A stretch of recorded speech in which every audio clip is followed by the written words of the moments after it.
It's gonna keep doing it for a second. It's gonna keep doing it for a second. Stop it, you motherfuckers. Call me a motherfucker because I fuck your mother.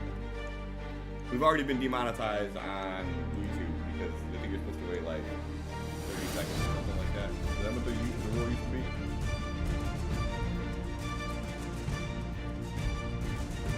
Yeah. But say I like just did it right before I said that. Oh, this is loud. Alright,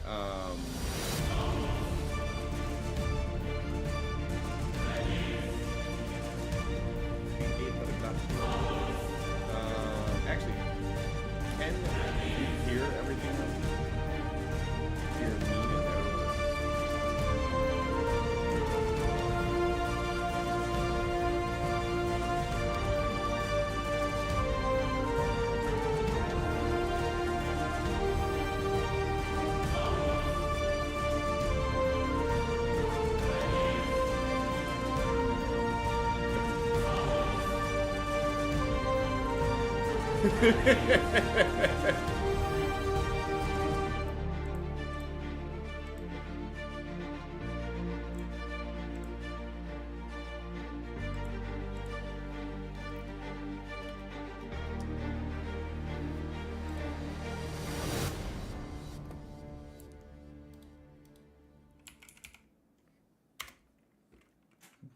Enhance. Enhance.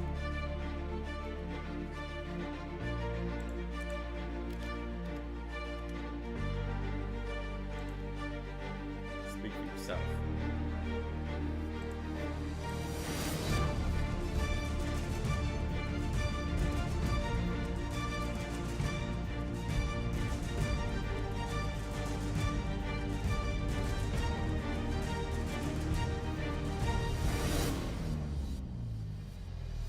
I don't know about that. Yeah, but the taste. Yeah.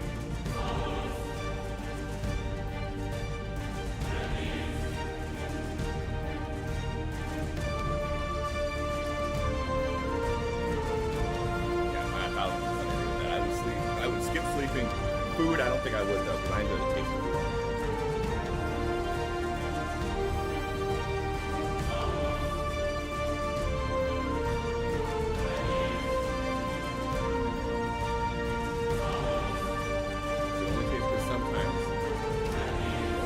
Sometimes with better food.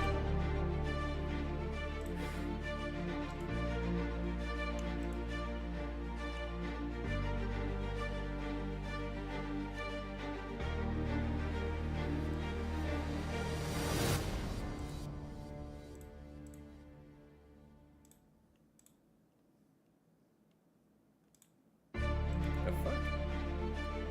Who the fuck knows what they're doing that far in advance, Sin?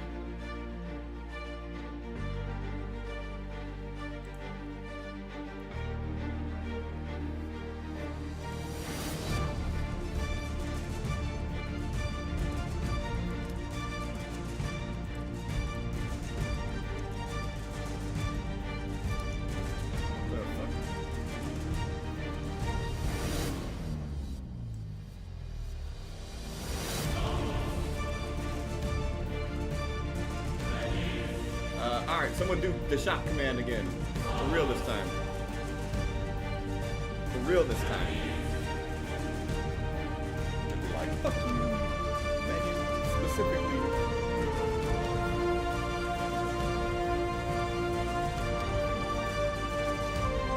It doesn't work on YouTube today?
Not you.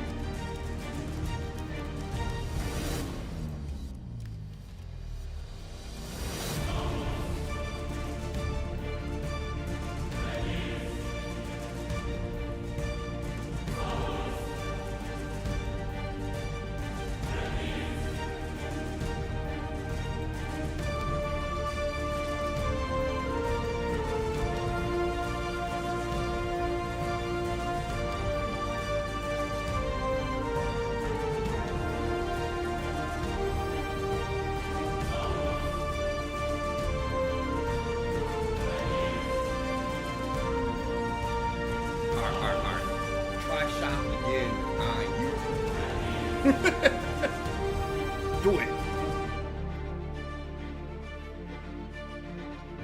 Still not doing it?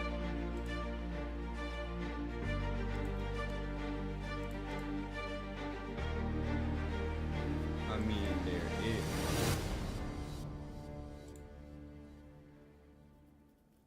Well, no. That's YouTube operates funky. Actually, hold on. Let me see. Is it doing it through here? Okay. So probably YouTube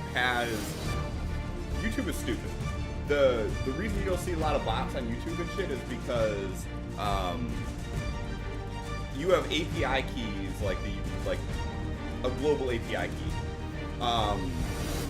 Basically, that API account that any bot has with YouTube, they only get access to X amount of commands a day globally without paying a small fortune.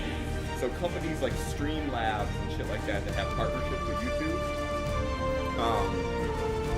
their bots can run all the time on a YouTube account, no problem. But the bot that I use, bot, it's a smaller like indie company that did it. They don't have that kind of pocket, so they only have X amount of interactions they can have per day, and then all of a sudden they shut off their API access, and then they can't send commands anymore. So that's what happened, is that fucking YouTube's API is already probably booked up for that, because it's the same command for Twitch and for YouTube.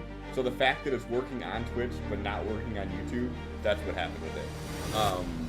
And then there's a TikTok one too, but I'm not live on TikTok yet. I wanted to make sure I got this shit squared away first.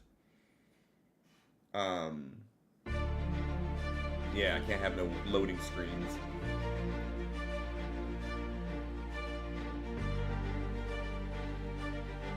On YouTube or on TikTok?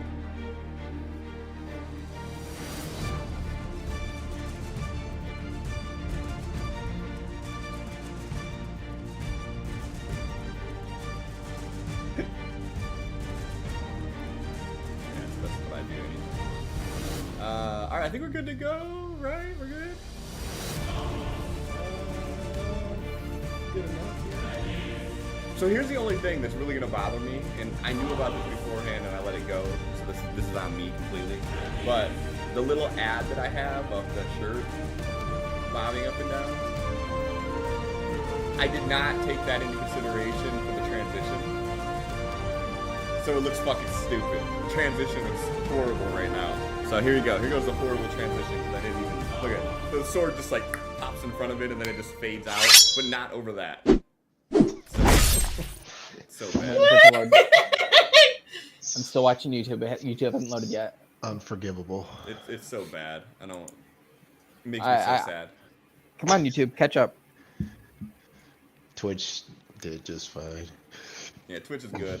And then now we can go live. TikTok. What the hell? Twitch is still sitting there, or YouTube is still. Oh wait, why am I so far behind? Not live? I wasn't. I don't know why I wasn't, but I wasn't. TikTok didn't want to go live, so we'll see. We might not be going live on TikTok, which really makes me a little upset. Because listen, I just found out that on TikTok, when you're going live on TikTok, that hey, thanks, John. So snazzy new animation. When you go live on TikTok, that you can actually go live with a dual setup, so you can do a horizontal and a vertical canvas at the same time. And if you just turn the phone sideways, it'll just automatically change it. So like this layout that we have on Twitch, I could have been using on TikTok the whole time as well, and I fucking wasn't. So I have it set up now. So there's the vertical specific one, but if you want to see everything, turn it to the side, and you get the same viewing experience as the better platform. Nice. You And you're really live are on asked for. TikTok? No, like TikTok's still being a bitch.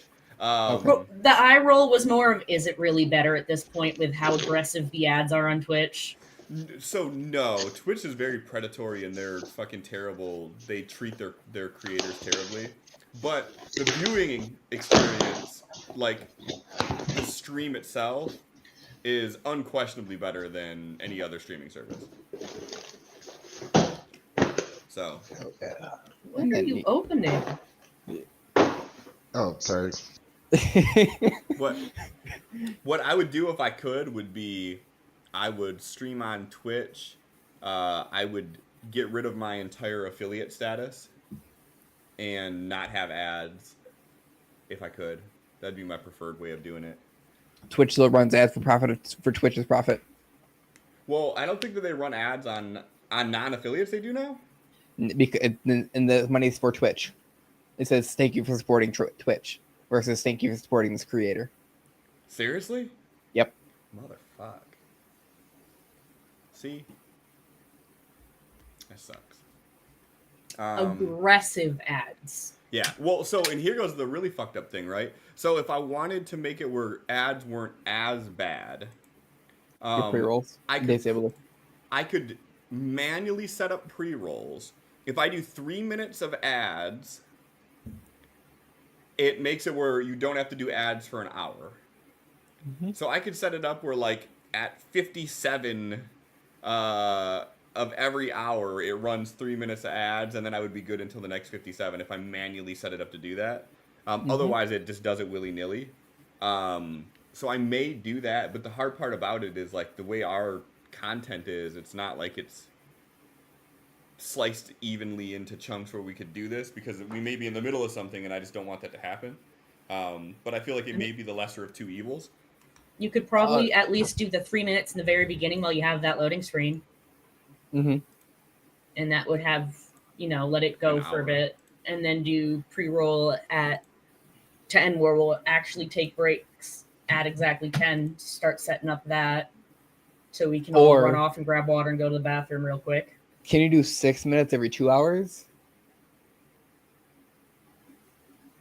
No. I doubt they'd be that generous. No. It literally has to be every 3 hours. And no, it says that I do not have permission to go live on TikTok. So I don't know what that means, but yeah. You got banned. Yep. He's not shadow banned. I can still look at his profile. Yeah, it just says you do not have permission to go live, which is a lie. So we're just on YouTube and Twitch tonight. All right, enough shit. It's fucking 17 minutes into it, and we haven't even done anything officially for the stream. So updates. Only real updates are the character sheets have been updated to account for the level up. Mm-hmm. Super minor, but like they're there. And then B, I updated the little activity thing up at the top where it used to show the most recent follower and most recent sub for Twitch only. Now it shows the most recent follower for any platform, so regardless of that it's TikTok, YouTube, or Twitch.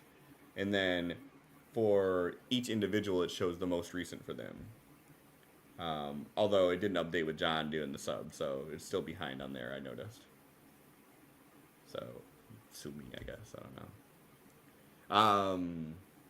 Cool. Who's doing recap? Megan, was that you? Yep, just works that way. Okay. All right, we started off the session with Rodderick in a hotel room with 3 bed queens. Bounce, go, wow, wow. But then there's a knock on the door from the Dragon Guard, and they're ready to arrest him. They have his wanted poster 50 gold alive, 30 gold dead. And they tell him he's okay to go put on some clothes, get yourself decent before we take you in. At first, he asks the girls if they're willing to accept some money to have him sneak out with them, and they're like, no, not against the Dragon Guard. We're not doing that, no. And they start getting ready and start to slip out the door. While this is happening, Rodderick is quickly getting himself dressed and poofs his echo to walk out with them for these guards to lead off while he is hiding behind the door. One of the guards says, is anybody else in there? And the echo says, just one more of the girls that they were too afraid to come out. And they opened the door to say, all right, come on out. And so the echo starts taking off running to cause an immediate distraction. It works as they grapple at him, trying to stop him from taking off. And the one guard who had peeked their head in the room does a quick look around, and Rodderick successfully stealths to not be noticed by this man, who then steps out of the hall to start chasing after Rodderick's echo with the rest. Meanwhile, downstairs, at the same time as the knock upstairs was happening, Desmond, Nell, and Thrain are enjoying some food and some drink. Even though Desmond's drink is just water, it's still a drink. And in walks the Dragon Guard to arrest the Eclipsean Order, which is us. And they say that they already have guard upstairs going to collect Rodderick as well. And not to resist. And so we don't, as Thrain stands up, starts to walk. Nell stands up, putting their hands in a relaxed manner, resting behind their head, stating that the warrant is under false pretenses, and this is Josiah's attempt to silence the Eclipsean Order, as they know more than they should in his eyes. And so also follows Desmond. And they ask us if we have any weapons. Nell and Thrain, nope, we don't. Desmond, several. And so they say, can we take those weapons? Desmond says, no, just buy my hands or something. I'm not giving you my weapons. And they said, no, give us those weapons. He says, that's too damn bad. And we rolled initiative. But luckily didn't go over too bad, as this all started happening and we were hearing suddenly guards screaming in the distance, Rodderick Wovencroft, you are under arrest. Anyone caught aiding this fugitive will be arrested. As his echo is starting to run down the hall of the inn down towards the tavern below where we are. I think we said it never happened because of the range. Yeah, but he did at least start running.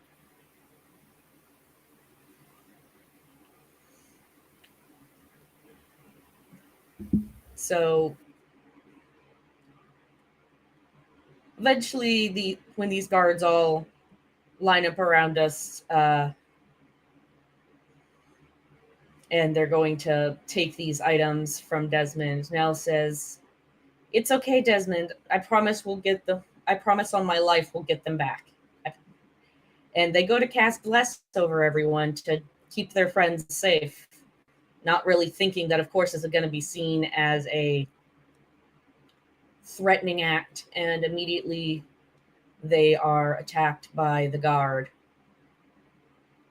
They go down onto one knee and put their hands back behind their head and apologize, saying they didn't think that them casting was going to be seen as a threat. Luckily, Thrain thinks a bit before he acts and says, "You're not going to let me heal them, are you?" to the guard beside them, and they would go, "No." Desmond now, as they're attempting to pull these weapons off of him, and they are just poofing back to his sides, eventually just says, "Just take the pack from me." And they take his pack, and all of us start to funnel outside. But as this is happening, the Rodderick they were chasing poofs out of existence because the Echo got too far away from Rodderick Prime. This happens after Rodderick has already snuck himself onto the window ledge outside in the room. And when he feels his Echo vanish over there, he sends it into the crowd, then switch places with it so that he is down on street level, where he casually starts to blend in. And so we are being led to the guard barracks while Rodderick is being all sneaky and gets himself a new robe hood thing to disguise himself, taking off his hat. We are led to the guard barracks where we meet Highblade Fenris Dawnshroud. After Nell starts explaining things about what truly happened in Durian, Highblade asks, "And where was the rest of the Eclipsean Order?" Thrain just relents and explains that we've lost the rest of the Order. They're all dead. We are what's left. This definitely pains the Highblade, who then reveals his last name to the party, where we realize that he is the brother of the former leader of the Order, Ilarion Dawnshroud.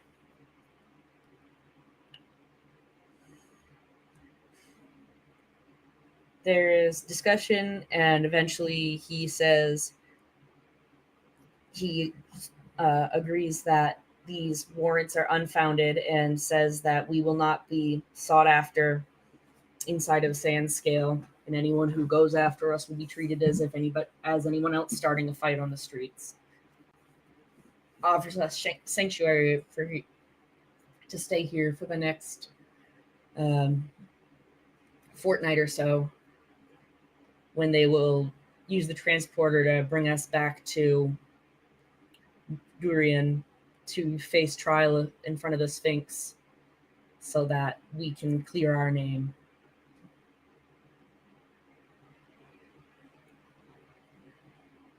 We say that we're going to have to discuss this with everyone, but Nell says they will definitely be going and fully intend to. And that's when Thrain heads out to find, I almost said Desmond, Rodderick, sending a message like, "Where are you? We're in here. Come on over." Rodderick's like, "How do we know they're not forcing you to do that?"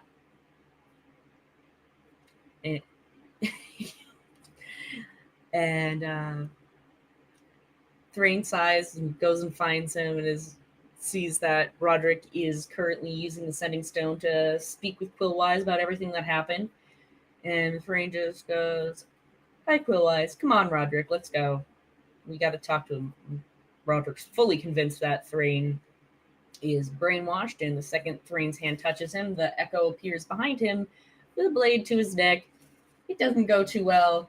They start bickering, but in the end, Rodderick does not shoot Thrain, and we all reconvene and start making our way to go gather our materials from the Obsidian Boot Inn where we were initially arrested. While we were on our way there, there is small talk between us as Thrain again calls up Coolwise to let him know that Rodderick did not shoot him. but also says, how long is it from Barrel's Hope over to Trudid? And then he explains that Shogun has gone and completed the order to collect the weather control artifact and return it to Barrel's Hope, and that the creature are destroyed. Nell is very frustrated and angry and upset by this, and starts to walk away a bit ahead to clear their mind and pull themselves away from the situation as they just hurry up, finish this through so we can putting their emotions aside for now so they can have a proper conversation with what to do with what's going on and what the plans are with Highblade, who has agreed to give them a tour of the temple after hearing about the occult activity and being given diagrams by Desmond as to what these robes look like that the cultists wear.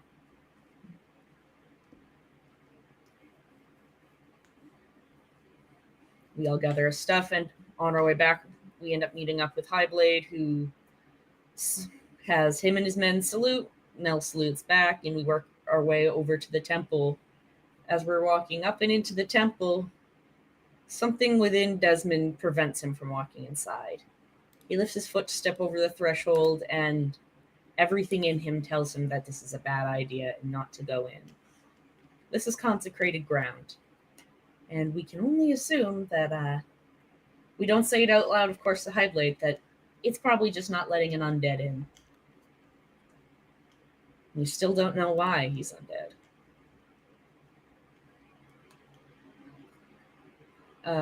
So Rodderick and Desmond go to look around the outside to see if they can find anything obvious that might be where the next shard of the crown might be, if there is a shard of a crown here, while Fenris leads Thrain and Nell throughout the temple.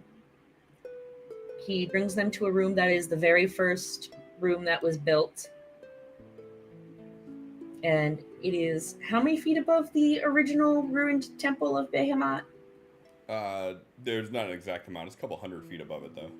A couple 100 feet above the original location of the temple, and everything's been consecrated. But this one room, with a mosaic depiction of, I believe it was the heavens and the hells, on the floor, gives a deep dread feeling that does not set off divine sense, does not set off detect good and evil, and no one has ever figured out why this room gives off this aura, according to aura of, I guess, fear or dread. And after a little bit of looking around, Nell crawling on the ground above this mosaic and seeing if any of these shards happen to be a shard, looking for that feeling of hot or cold, but nothing's obvious. They continue to tour the temple as they're talking about how other ways that could possibly have these cultists trying to get to the original temple, as that would more than likely be where the shard was. And we were told that there's no real way to access it. And the waterways and the sewers are pretty well kept. And he goes to take us to a portion of this giant temple that is actually where the giant water processing area is. And we meet a rather blunt artificer engineer girl who basically says, no, I don't really get time off. This is a 24-hour thing. If your friend wants to come talk to me, referring to Desmond, because Nell thought Desmond would love all the technology in here, then he's going to have to come in. We talk about the waterways outside and that going down and into them isn't a great idea because if you were to get past the metal grate within, you're more than likely going to get processed, and you won't make it out.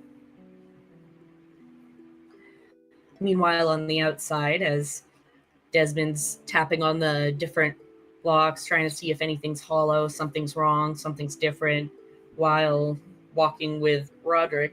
Rodderick's talking to, like, just praying out loud. We put finger quotes around praying. He's doing his best. He doesn't really know what he's doing. To Raina, trying to figure out, like, hey, so when is this meeting that we're supposed to have that this person supposedly set up? And there's this brief conversation between Desmond and Rodderick about what could be a short time or a long time according to a god or whatever. And Desmond's like, you might want to, like, talk to Nell or Thrain about how to properly communicate, because they're the religious ones of the group. And Roderick's like, nah, but you're the results guy, because worked well last time you mentioned something, but I do have this coin for communication. And then he flips it into the air and it lands in the dirt, and that's where we ended it. In the sand. Sand, dirt, whatever. There's a difference. Same thing, Cliff. It's not the same thing. It's ground up rocks. You're being soilist. Sure. Speaking of being soilist, I'm apparently suspended from TikTok for hate speech. That's about right, yeah. What the hell do you say? The only thing I'm sitting here trying to rack my brain about it, the only thing I could think of is when I said, I fucking hate Dag, the NPC from Assassin's Creed. Otherwise, I have no idea what this could be about. But What race is Dag? Viking, Mm-hmm. Norwegian. Yes, the oppressed Norwegians. Dag's just a piece of shit. Not as a race, as a person. He is just a piece of shit. Also, why the fuck did Brindletown just start jamming, homie? Oh my god. Calm down. I don't know. It got loud, but I wasn't mad about it. It got mad right when I started talking. It was quiet when you were talking. And it was loud the whole time, but it got extra loud then. But Hey, yeah, Cliff, what map are we looking at? we're not. Oh, okay. I literally have the same screen up that you do. Okay. I could probably pull up, y'all could probably pull up, Sandscale? Sandscale if you wanted to. But yeah, I don't have anything else to show right now. It was just more rubbing salt in the wound. I know. Okay. It's fine. It's not like I'm God or anything. It's fine. Make fun of me. Get him. Yeah. So Desmond is, you and Rodderick are talking. He reaches in his pocket and he ding, flicks a coin up in the air, and you see it and land in the sand. And John, What you need? either do a D4, or if you really want to be fancy about it, I think you can actually do like /die 1d2 or /roll 1d2. I think it's die actually, D-I-E. No spaces. Die space 1d2. Got you. All right. So it lands on tails as it hits the ground. And for a minute, you two both like look at this, like not knowing what to expect from him flicking this in the air. And then a few seconds go by and like nothing happens. Like the people are still passing you on the street, and like all of this build up for like no payoff. He's like, any minute now. Hold on. Probably busy or something. They'll be here. Desmond like walks up to it and looks down. Is it just like a piece of silver or like a copper or something? So give me a investigation roll.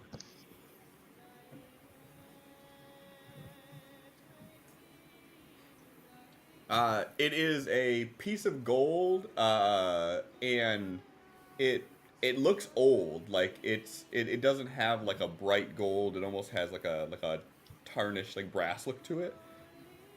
And you notice that like the inscriptions on it, like the design, is not the same as like the gold that you have in your pocket.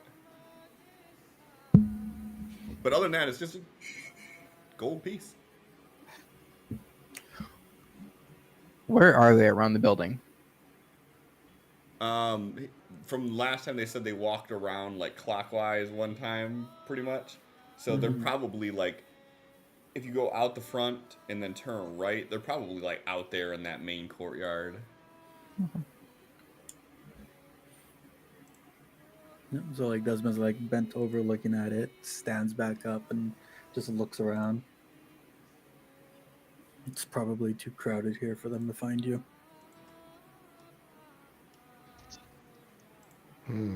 Maybe. You know, it might be my disguise. They might not know. Desmond gives Rodderick a double take.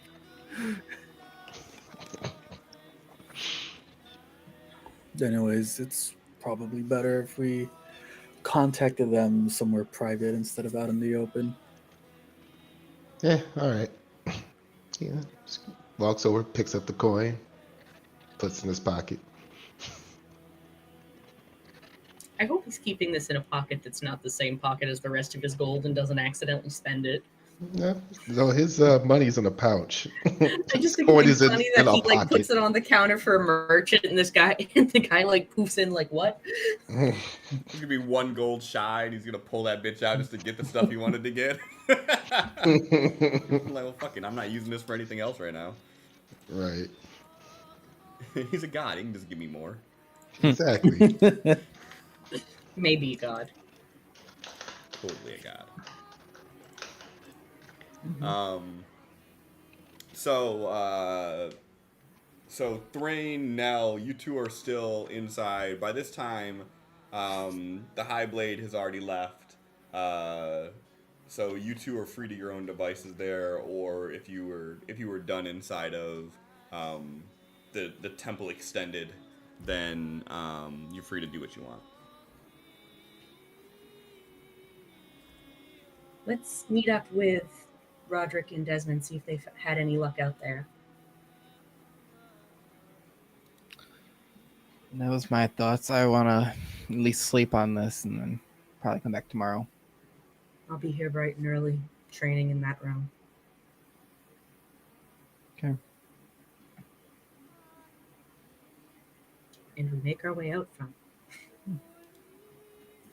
All right.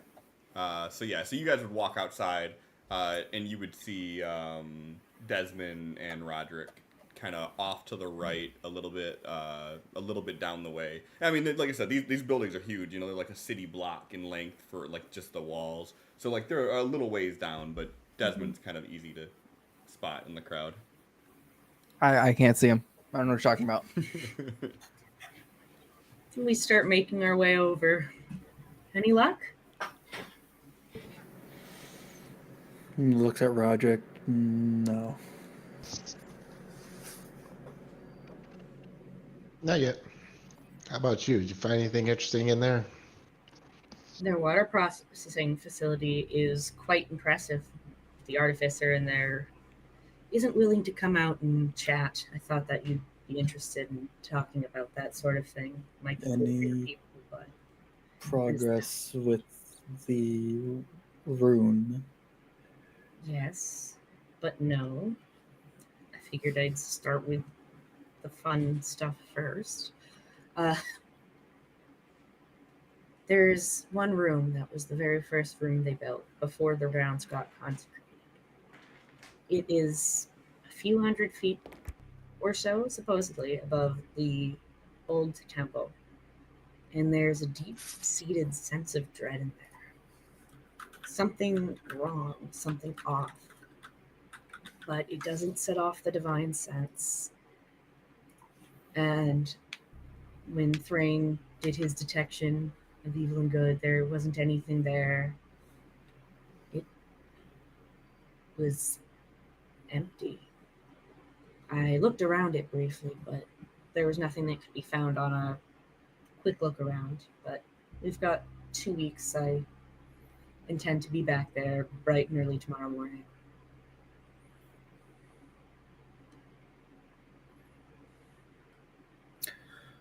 Good.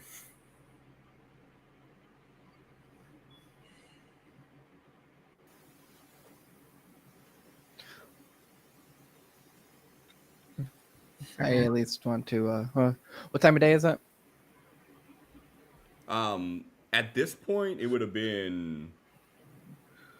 It's probably late because you guys didn't. You guys got there, Mm-hmm. checked in, And put then your had all bags this up. stuff out. Yeah, got hauled off. So yeah, I'd say it's probably late. I would say like Yeah, you said it was like 11 a.m. when we were checking in. yeah. So I'd say right now it's probably like 6-7 p.m. Okay. Head back into the bar, the restaurant side of it, and is our table still available? The table we initially had. That you initially had. Yeah, I don't see why it would need to be the initially had. because it was in the corner, away from everything. High or low? Low. This portion of the night. No. So like, there's only like 4 people in there, and like 4 groups of people in there, and one of them just so happens to be at the table that you were at. Okay. Does anyone have suggestion? No. How bad you want that seat? Come on, let's grab a table. We all deserve the rest. First, I'm gonna stop at the bar. Could we? How much is our tab from earlier? I don't think any of us paid before we. That was Had already to paid leave. by the High Blade.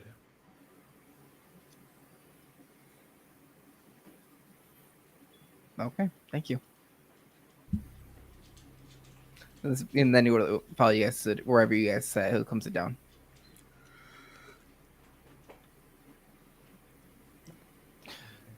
So, High Blade paid our tab from earlier. We'll have to thank him. He's very kind. Yeah. So, Rodderick, they have Dwarven Ale here. Yeah, there you go. You can prove whether or not you can handle it to Thrain.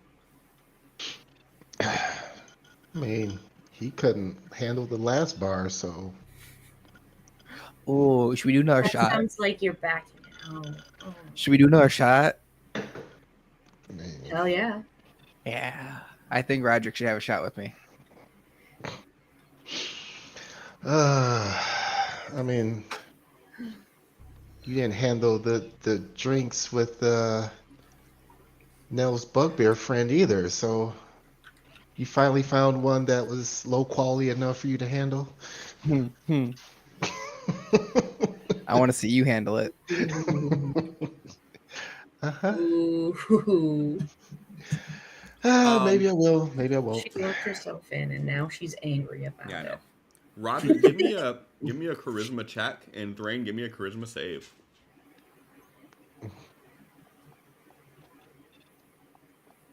Boo.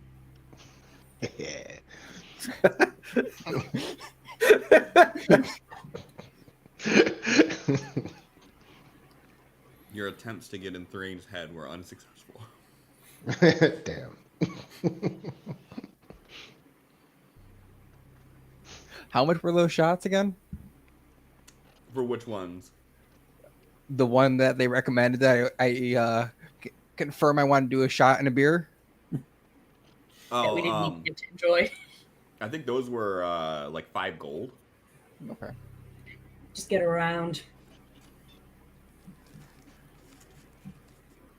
Oof, I can get one for myself. And Rodderick. Nell hands over 5 gold. Yeah, you have fun with that. Oh, you're not gonna do this? You're gonna back out on me now? Are you gonna join Well, us, Desmond, or I didn't say I was agreeing to anything. calm still? I don't. I will not be making pleasantries until we discuss the issue with your master. I was planning on letting it sit for tonight. Understood. And Desmond stands up and starts walking to his room. Good night, Desmond.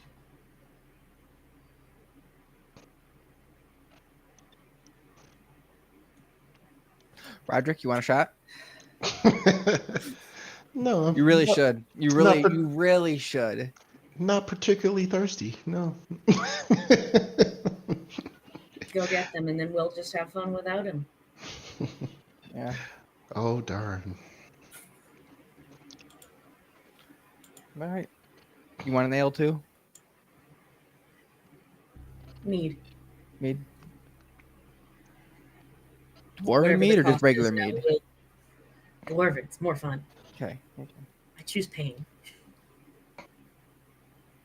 You at least want an ale, Rodderick? No, I think after the morning I had, I need to actually rehydrate. Starting to turn into Desmond. Yes. Look, we're out in the desert and spent all day not being arrested, and then worked up a lot of sweats beforehand. So No fun. Coward. We'll go up to the bar and then order 2 shots, a mead, a stout, and then a water.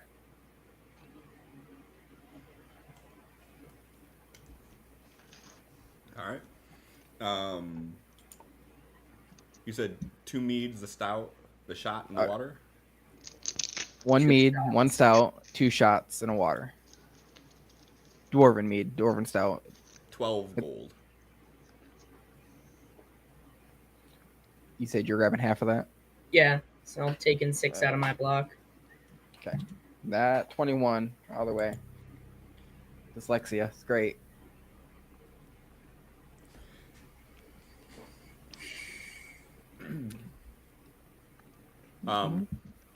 So they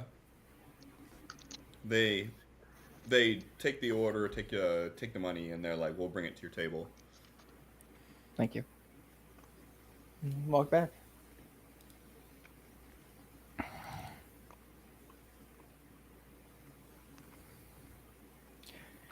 Do you want to talk about it? No, like I said, I was planning on waiting until tomorrow when we were all freshly rested and I had more time to put my words in order in my head. Okay. That's fine. We're fine, if you're wondering. I know Desmond is now confused because of everything. I want to know how you were doing. I don't care about how you are between you two. I want to know how you are doing.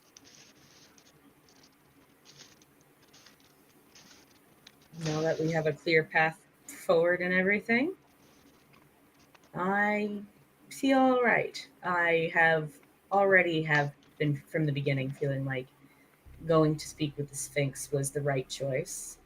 Having a clear shot there and knowing when it is brings me peace. We have a piece of the crown, and that's one step further than I ever thought we'd make. And as of right now, following the goals we need to, we are in a great place for the next 2 weeks while we figure out what's going on between all of us and hopefully find the next piece.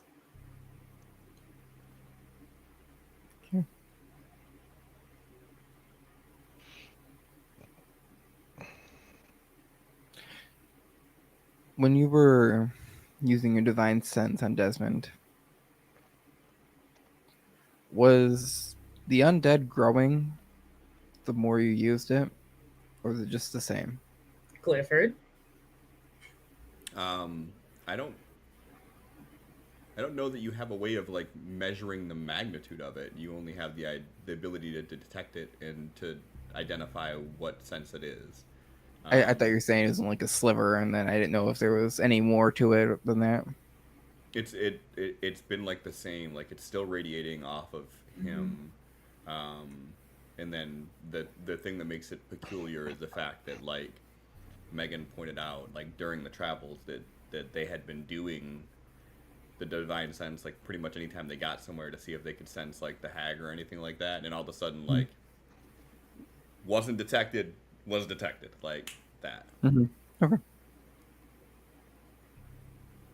It has been the same since when I first sensed it. And Nell just reaches over and grabs the shot from you and just takes it before. Oh, I didn't bring it to the table. They're Who? bringing it. They haven't They're got it bringing yet. Yeah. Oh, I thought you like walked over with the drinks. I wish. Never mind. It was sudden. It just happened one day. And the first time I sensed it was within the temple at Trudid when we were cleaning up after Rodderick. No, it was at the. Funny story. I went and searched for this moment. We stream search that shit. Yes, it was in the desert at the abandoned campsite with the broken anvil. So when I did divine sense inside of there, the temple, Desmond wasn't there yet. okay. Desmond was still in his room when Rodderick went to go get him. Well, I'm glad that we have figured out the original source.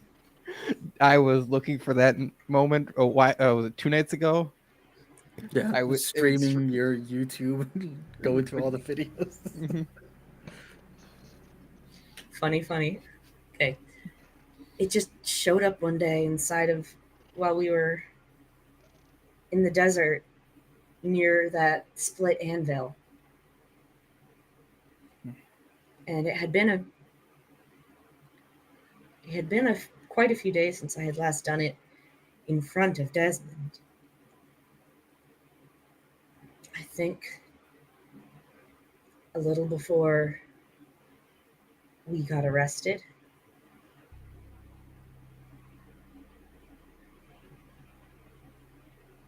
Okay. I'm not sure if it happened while we were chained up and the Countess was taunting him and I. What? And around this time, the barmaid shows up with your drinks and sets everything down and looks at Rodderick and slides him a drink and says,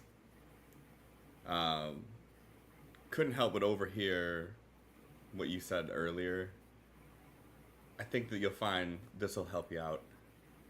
And then she gives you a wink, and then she walks away. Trying to hold hands like, wasn't me. I got you a water. What is it? Who you rolling insights on? The barmaid. She seemed super genuine. What did she hear? I'm so confused. He shrugs, grabs the cup, and just, kind of swirls around and then bottoms up. Yeah, so, I mean, it's this slightly fizzy, lightly sweet drink that's just kind of a fruity tone to it. Give me a nature roll. Yeah, I know all about nature.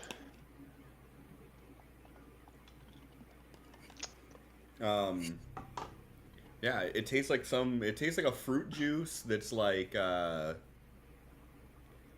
kind of a slightly watered down fruit juice that's like carbonated, like not watered down in a bad way, just it's like not like pure fruit juice, you could tell. But it's got a nice sweet taste to it. Did not taste alcoholic at all. Okay. Grab the shots. Go ahead. Clink. I'm sure this is something that you wouldn't have been able to handle, Thrain. It's okay. Well, hang on. No, before I take my shot, I just want you to smell this. You don't have to taste it, just smell this. He'll take a smell it. It's like pure ether. I'm sure you're already watching now, like kind of grip the table with and start to wash it down a little bit with the mead. Just take the shot.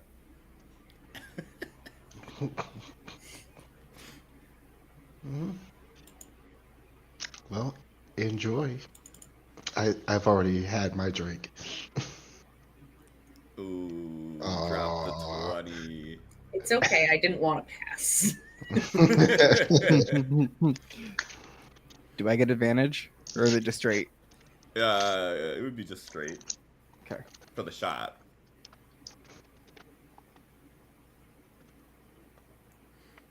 Both feel it pretty quickly.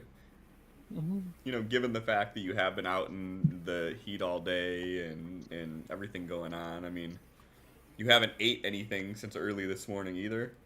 You know, it hits you pretty quick. And now especially, like, you feel like your stomach churn for a moment and you're able to, like, kind of, like, focus through it. But, like, you just got this feeling of just lava in your gut right now. That really warms you through and through. They just start sipping on the mead that they only got to have one sip of before the guards walked in the first time. How do you think we're able to survive up there? I suppose that's right. That'll keep you nice and warm. Good long while. Start sipping on the stout. So you guys got your mead, you got your stout, you got your water. Got your mystery beverage. Does the barmaid ever come back around for food orders? Oh yeah. After a few minutes, she'll pop back in and see if there's anything else you guys want. Yep. Now we'll order a meal. Yeah, food time. One of the house specials. Sure. Cheaper side of things, but house special. Cheaper side of things. You want the chef special? I mean, I don't care what it is. No one's Not more cheap, rattlesnake. That was good. Yeah, whatever kind of stew they have. Okay. Yeah. So you all order your food, which your meal is still covered by your room. So you order up what you're looking for, and they bring it to the table. And then we'll walk away and allow you to eat in peace.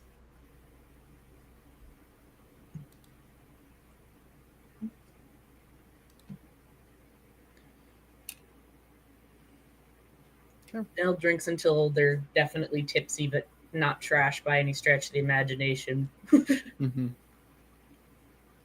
about a quarter of the mead. Understood. Yeah, they probably get to the halfway point, and they just slide it towards Thrain and go, "I think I'm good.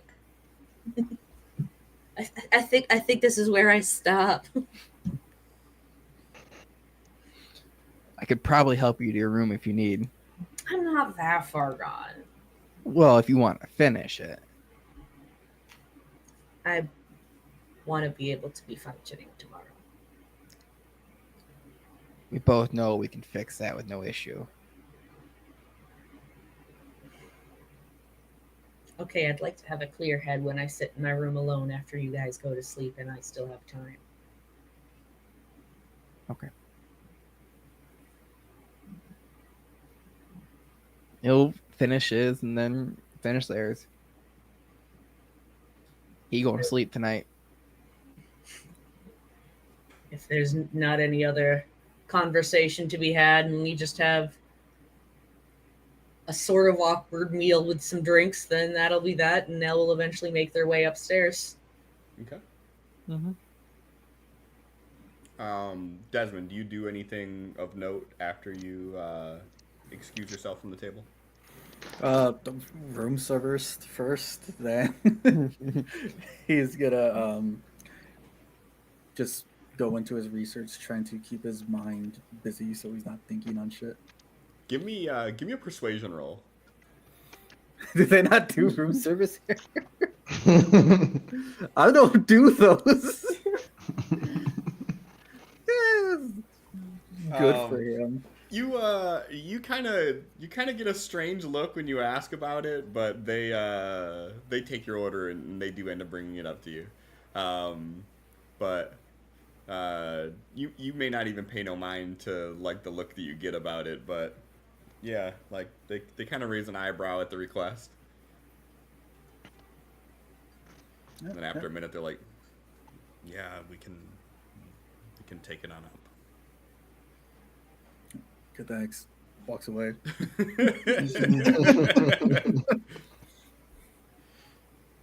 He said thanks. He did. I'm grateful. Better than most people.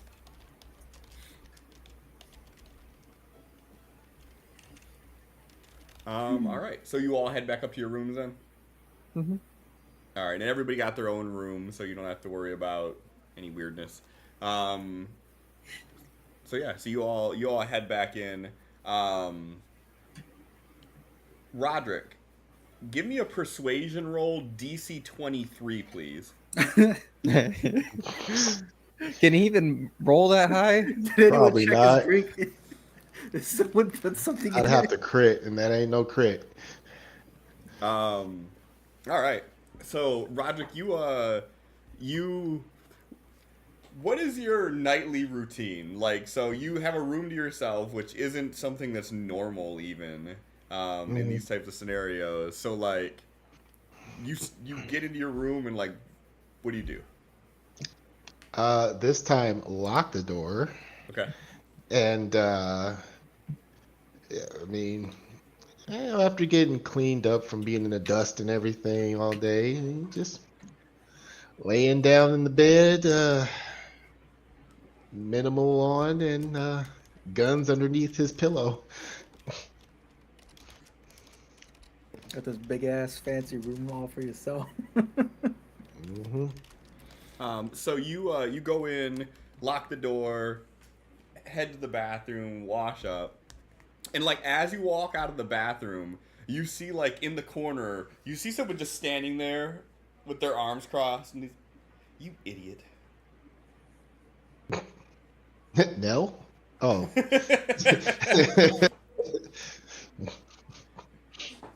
I'm guessing he recognizes the figure. Yeah, and then like as he says it, he like pulls his arm out like this, and he starts flicking the coin up in the air. Oh, hey, yeah. I have one of those too. When we spoke, did I say to flick this into the dirt? Or did I say to put it on the table, heads up, if you wanted me to intervene?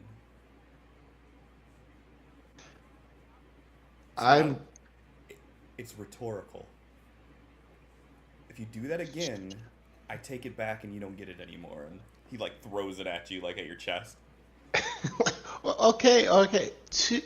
In my defense, I was a little woozy from lack of blood, if you remember. You know, trying to retain everything that you said might have been a little difficult at the time. You know, if you had made it a little easier to contact you, which you have now, but you gave the instructions after I was already like kind of out of it. So, I mean, really, this is your fault. Why do I What do you want?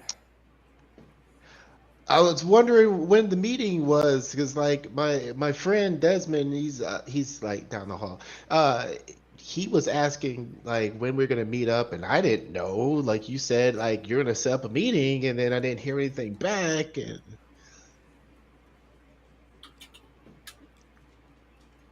It's not like a school planner. I can't just write you in on a calendar. These things take time. let's see. There's always a quicker way to do things. So how do we like speed this up a bit? That's not how this works. That's what Thrain says all the time, and then I find out it is the way that things work. So like, come on, aren't you're the guy, right? You're the guy. You know these things. Come on.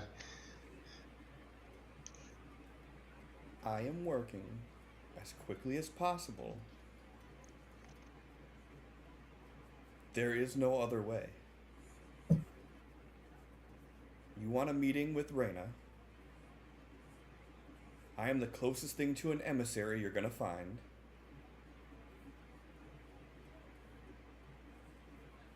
But I can't make it happen any faster.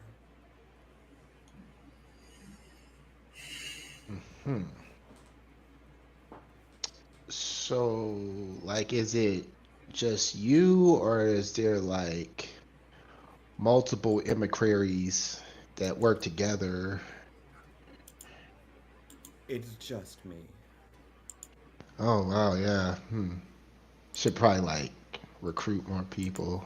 We're working on that too. Like, I totally relate. Like, we used to be massive, and now we're like, and we have to do so much, and now yes, Slightly different scale. I don't know if you've noticed, but there's not really emissaries to the gods roaming around Argus. right. Because you're the only emissary. Yeah, got it. I'm the closest thing to an emissary you have. Right. That's why I said you're the guy. Um, so like, how long in like mortal time should I expect? I don't know. I don't have a timeline for you. Okay, how much is it gonna cost? He's like pulling open his money pouch, like, you gave me a coin, now I can give you some coins. Maybe you can, get some people to open up quicker. You're pulling out the coin first? Oh, Give me a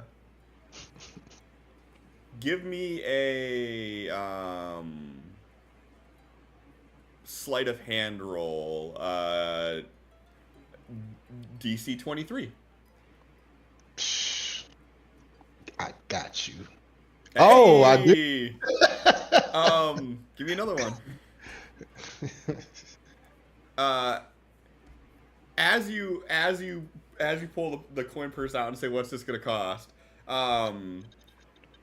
You see him like hang his head for a second, and then he like lifts it up, and he goes like this, and he makes a motion with his hand, and you feel something tug on the coin purse for a second, and you're able to like recoil it back just in time because you've seen him kind of motion that way, and then you see him smile for just a brief second, and then he like puts a straight face back on.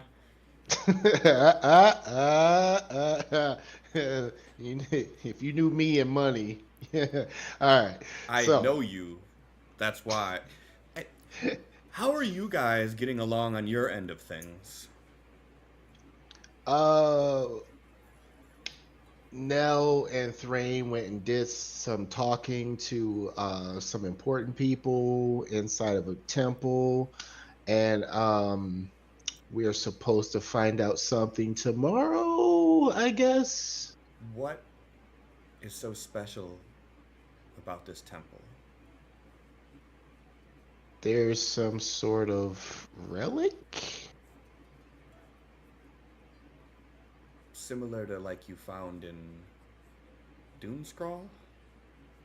I think so, yeah.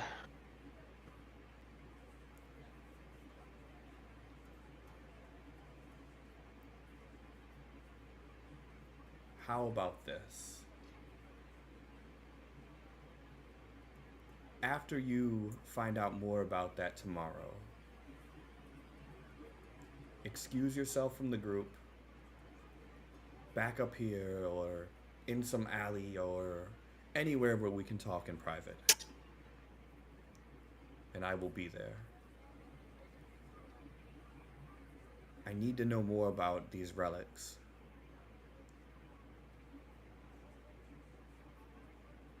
I don't have anything in the books about these relics. Okay. Helping each other out. I got it. And in return, I will get you an audience with Reyna or the Jackal or whoever you want, but it takes time. Believe me, I want to communicate with them just as badly as you do. I need to make sure everything is in order. Hey, quick question, because this is bugging the crap out of me. What happened to that city that is now a giant crater? Because I'm like insisting we should go there to like find out what really happened. Can you tell me what happened? Give me a persuasion roll.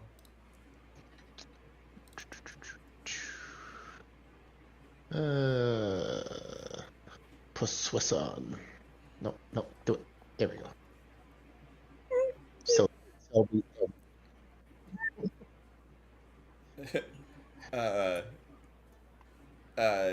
he like stops for a second. He's like,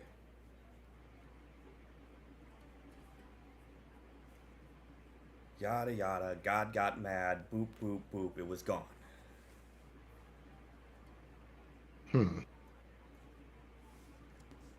But is the rumors, like the various rumors about it, are any of them true? I'm sure all of them are true to some degree. One of those things where we won't know until we go ourselves. Is that right? I would not advise that. Ah, You know there's demons that are coming out of that pit, right? right. Demons. Yeah. No, See? like literally, there's a pit to the infinite hells there. Uh-huh. I gotcha. Understood. Just sits there with his head hung for a few.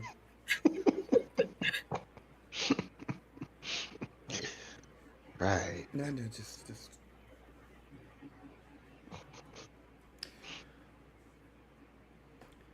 After you find out about that relic tomorrow, slip away alone. We will chat.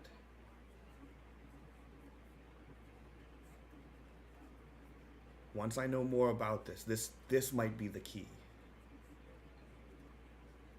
Got it. And you should also think about that recruitment to get more help like I was talking about. You look really stressed right now for some reason. I bet you it's related My to... job has me dealing with idiots. Yeah, I get that. I feel that. Oh, man. We relate so much.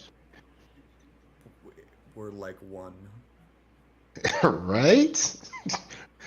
I'm gonna figure out a secret handshake for next time we meet because we're like, I think we just became best friends. Find out about this relic. Slip away. We will talk tomorrow. Got it.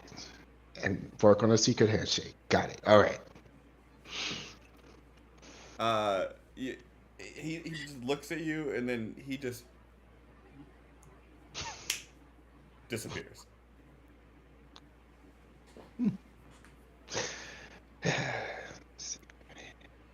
Probably do like one of those, and like this, his echo comes out, and they just start working on a secret handshake. Give me Stand there, still naked from washing up. give me a perception roll, DC 23. I love that there's a possibility that this conversation all just happened with Rodderick's dick out. You just hear, idiot. That's it. Shrugs continues. All right. Nell, you doing anything when you get back to your room? No, they're really just gathering their thoughts and figuring out what they want to say. They'll probably be up, like,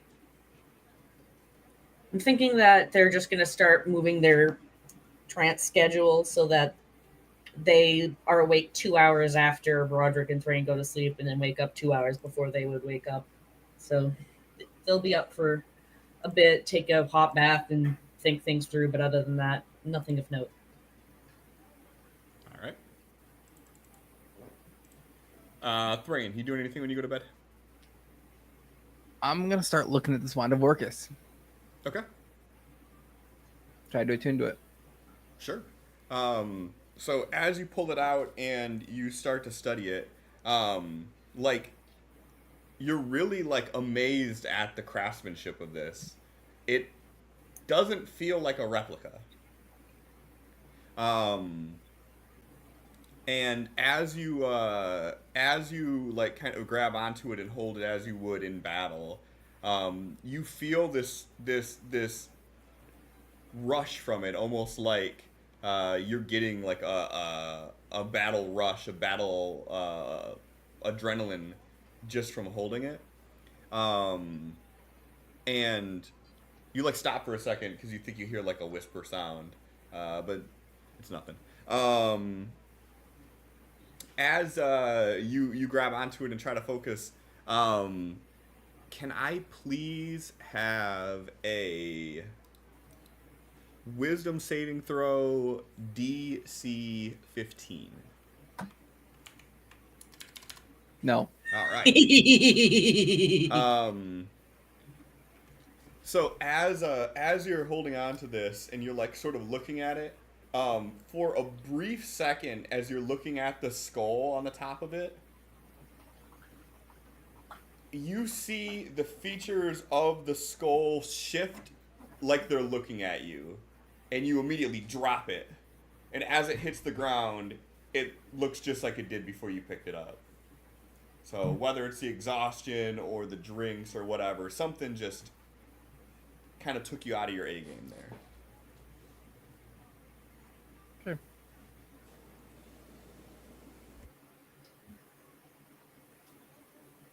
He'll pick it up, set it across the room, and then he's too tired for this shit. Faces the skull away so it doesn't watch him sleep. Put a pillow over it. Just the handle sticking out. Good night, buddy. Puts the warhammer right next to the bed. And then does Desmond do anything in his room? Mostly just his research. Okay. All right. Then, other than that, the night is fairly uneventful. Nell, you're awoken by the sound of rushed knocking on the door. And Nell sits up quickly and just basically is like, who's there? As they're like starting to don their armor and stuff. You hear the voice of the Highblade in kind of a rushed sense. You hear, Nell, it was just as you feared. They're burrowing through from multiple points of the city. And Nell opens the door, like armor half on at this point, just like, they're what? Yeah, and you see him standing there, and there's two dragon guard to his side, and he says, at multiple points on the outside of the city, they are burrowing under. We're trying to hold them off, but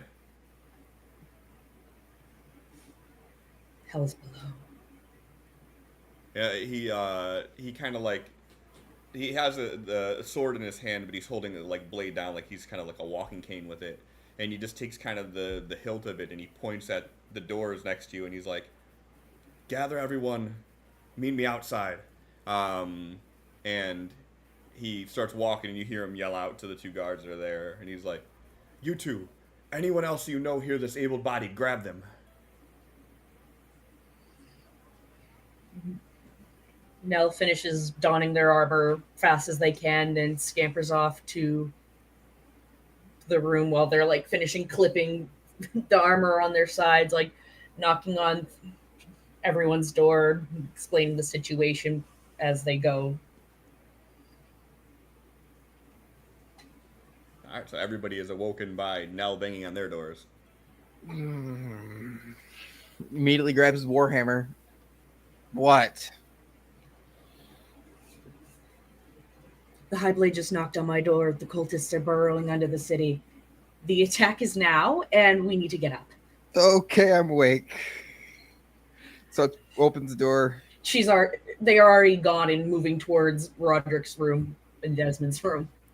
Understood. Closes the door, putting on his armor.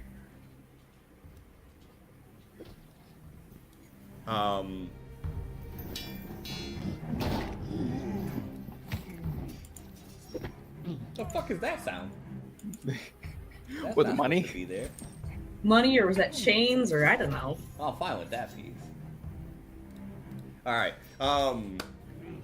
So as you all gather together and you make it outside of the obsidian boot, the first thing you hear is like the nervous whinnying of a horse. And you look over to the side and you see this horse unattended attached to a cart. The cart's empty and there is a sack of flour that is spilled out on the ground next to it. And you see to the sides the guards urging people to get back to their house. And the High Blade approaches and he says, "They're coming from multiple different angles. We have our people holding them off the best that we can. We know where they're going. We need to get to the temple and defend." And he has a small platoon with him at this point. I thought you said there was no way to the temple below. There shouldn't be. And they're clearly working on it.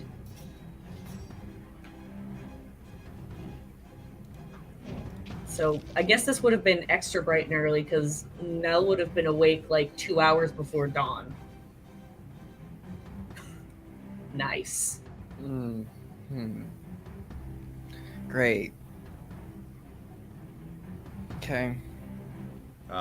So he starts walking with his small platoon and, you know, urging you all to follow. And as you start making your way through the streets, you can start seeing like people kind of moving out in panic. And you can hear the sounds of like people in the distance. But like the streets have been mostly cleared out at this point.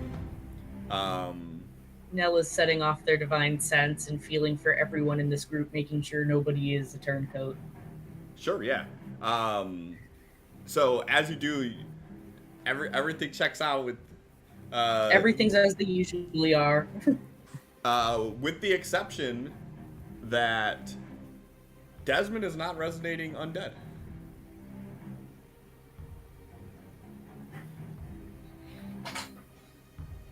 Nell furrows their brow and just kind of like, as they're walking, whispers to Thray, "I'm not getting undead off of Desmond right now." But doesn't like say it to Desmond because they're not sure, like, am I again fucking up? I keep messing up with undead, maybe. Excuse me. I can't spare the spell slots going into battle, or I would verify. And saying that, how long does this I don't want to get his last? hopes up, so I don't want to bring it up immediately. I'm gonna wait on this. Okay. You should tell him. Are we heading towards the upper side of the main temple? Yes. You should tell him so he doesn't avoid going into the temple for any unnecessary reason. We're in need all hands we can get.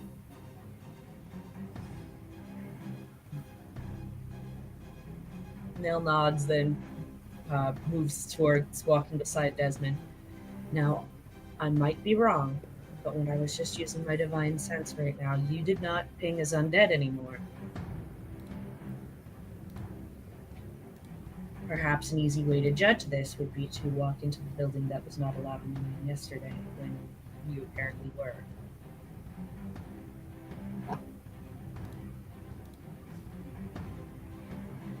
The building that had nothing to do with it. I chose not to go in. Okay.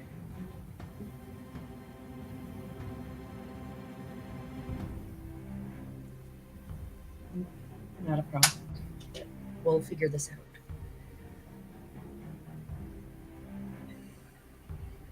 And Nell goes back to walking with Highblade and asking, like, where around the city they are, if it's, like, trying to mentally strategize with him about how soon these cultists could be reaching the center.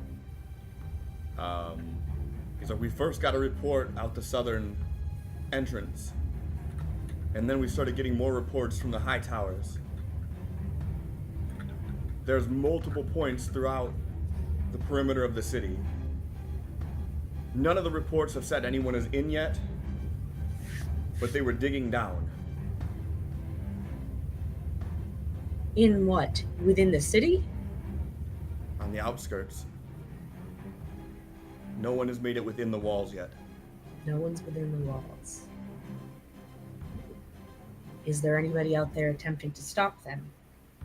I have most of my men split upon taking on the nearest ones. And what do the reports say of what they are seeing within? I haven't heard anyone back yet. Oh boy.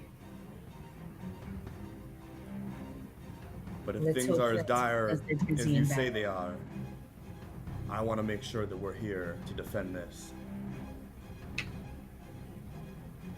If they're going for the old temple, us being up here won't do much, would it? Or will it? That's meant to be a question. I'm not sure at this point. I We just can know do I get a bad feeling from that old temple. And that's where my gut is telling me I need to be. in that one room. Gives you a nod. I was already intending to be there shortly anyways. We'll do what we can to check it out, and if it still seems as if nothing is changing within, I say that we go outside and pick the closest entrance to one of their burrows and see what we can about them potentially getting into the room.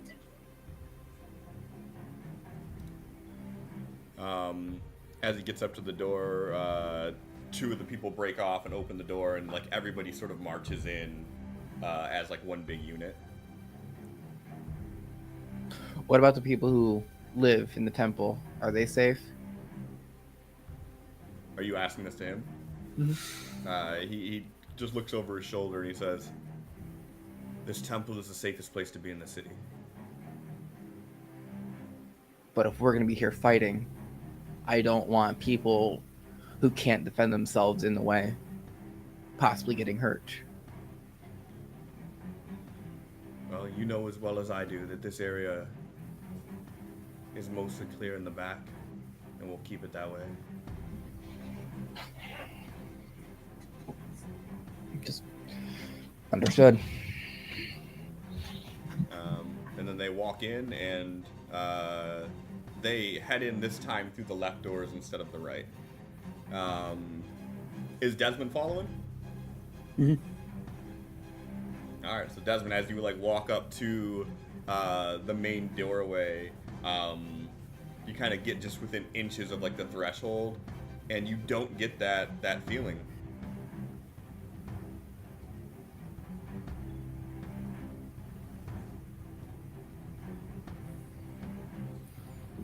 Desmond's gonna like stand at the doorway, remove his mask, take a deep breath in, and kind of just lose himself in his emotions for a second.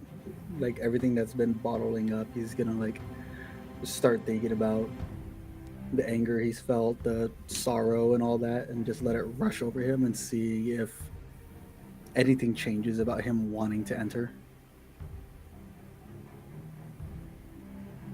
No, you have nothing compelling you one way or the other. You are free to do as you please.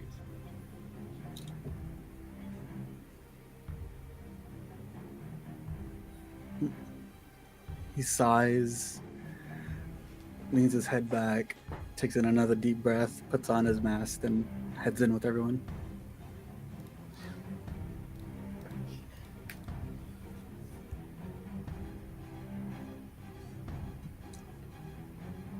And we make our way to that suspicious back room.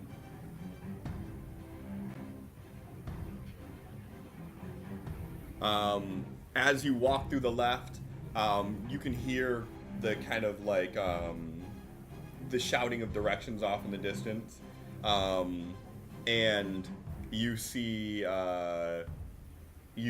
Tiffany, the lead engineer, like running out from one of the doorways, talking to the Highblade, and you overhear her saying, "Some of them made it into the water treatment. The processing dealt with them, but they're under the temple." And when he hears that, he picks up pace and he starts like running towards that back area. I'm gonna keep up. Now, the And 25 try to- you aim. I'm gonna try to catch up to Nell first. What'd I tell you? They looked at me like I was crazy. It's the easiest way in. They already have channels dug for this. They said they didn't make it through processing, so didn't mean they didn't try. That's my point. These guys, they're so desperate. They're willing to try anything. I wouldn't be surprised if they kept sending people through there to try to jam up the processing.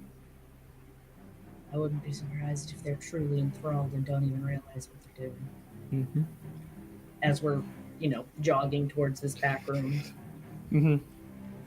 Yeah, as you guys start jogging towards the back room, just as you're about to make the corner into the old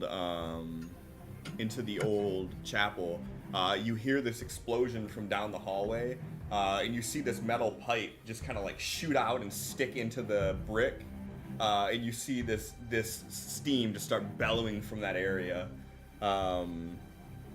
and you hear someone yell out, "Rotor 7 is down!" Looks at Nell. Nell's just sighing while they're continuing to make their way in. And as you all make it in here, almost all of the noises from the outside seem to dissipate. And you're hearing the feet of these armor-clad boots like clanging against the ground. And as you start to get closer, you start to hear this crunching sound. Just this... And it sounds like it's coming from all around you through the floors. Does this sound like the drill from... What's that place? The small mining? No. This sounds more primal. It sounds less mechanical and more primal.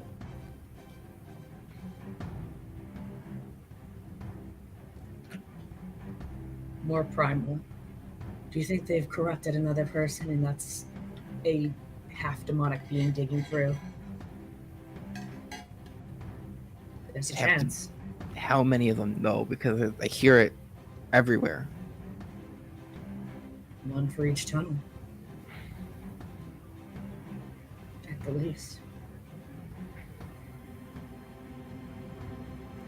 How I'm do we get assuming down that there, Bill? deep-seated sense of dread is still in the room as we enter it. Yep, you do feel that. I want to know Desmond's reaction to it. Just the dread.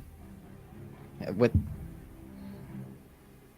me knowing everything, I want to know the Desmond side of things. I don't Would think I even- Desmond's gonna be like telling you about his feelings in this moment. Like Is there any reaction? any body reaction, like looking around more Getting than stiff. usual. Mm-hmm. Would Desmond even feel it? Honestly, probably not. Not the same way like Nell and Thrain do.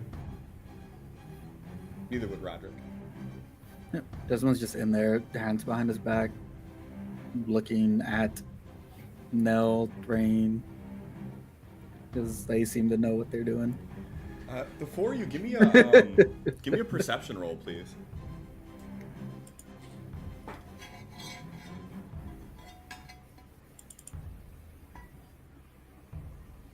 I'm actually paying attention this time. Wow. Rodderick, you gonna roll or no? That does make all four of us, darling. You're muted too.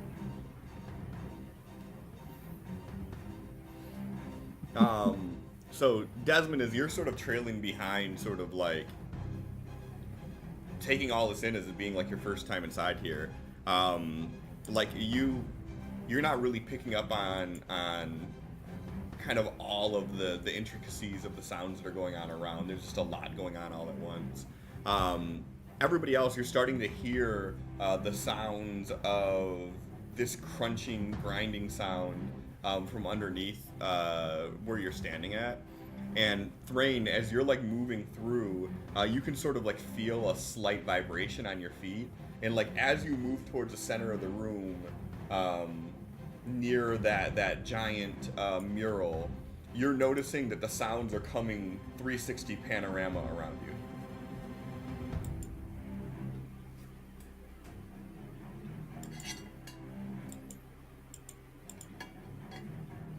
They're everywhere, right? Like I can hear them everywhere, feel them a little bit. I think they're heading here, pointing at the ground where he's at, but I don't know how deep. Our only choices are either to make our way downward to them, wait here in case they are coming up to us, or head to the caves, tunnels that they are currently digging. I have to trust the Highblade here. Everybody watch your backs. Nell just kind of positions and like puts their back basically against Thrain's as they're looking around, because we don't know when or if these individuals are going to pop up. I'm gonna step off the center. I don't trust it, Sure. and I'll voice that. The Highblade's still standing there, and as you say that and voice it, he sort of looks at like the other soldiers that are in there, and he's like, "Everyone back off," and everyone sort of gives a wide berth from the center, with the exception of him still standing in the middle there. And at this point, he has weapon ready. And as you start backing away, Thrain, you start to feel that vibration under your feet slowly start to go away, and you're starting to hear the sounds of that crunching get quieter.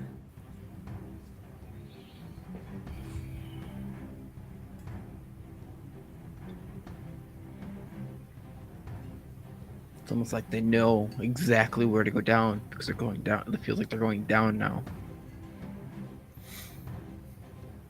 We need to get to those tunnels, I think. If they're not coming up and that digging is going away from here, this isn't where we need to be. This isn't where the problem is. This isn't where the shard is.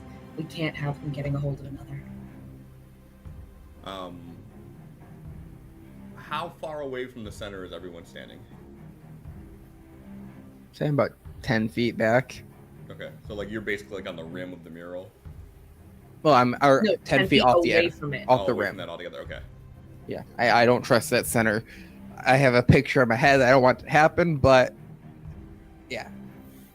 Nell is like doing the best to shove these pews like out of the way, because there might be a battle in here at this point, and clearing area instead of having more obstacles for us to go over sounds like a good idea. Also kind of makes a barricade for some people to hide behind. Okay. Desmond's just gonna be like next to Thrain as he moves around, and he's actually gonna take his transformation potion right now. Sure. He's gonna give himself aquatic adaptations. Okay. Rodderick saw Thrain moving away, and he's gonna move a few feet beyond where he moved. Okay. Now, as you say, we need to get to those tunnels. We can't let them get a hold of it. You hear the Highblade shout out, "I will not let you take my city!" And he raises his blade over his head, and as he does, you see it start coursing with this red energy. And he stabs down in the middle of the mural, and as he does, you see the tile shatter, and the floor begins to cave in the middle as you see him fall in along with some of the people that were closer. Thrain, Desmond, everybody go ahead and give me a dex save or acrobatics if you have anything higher for that. Desmond, Thrain, Rodderick. Oh no, Desmond, Thrain, you guys. What are we at? Oh no. Oh. 16, 3. There's always someone, it's usually me.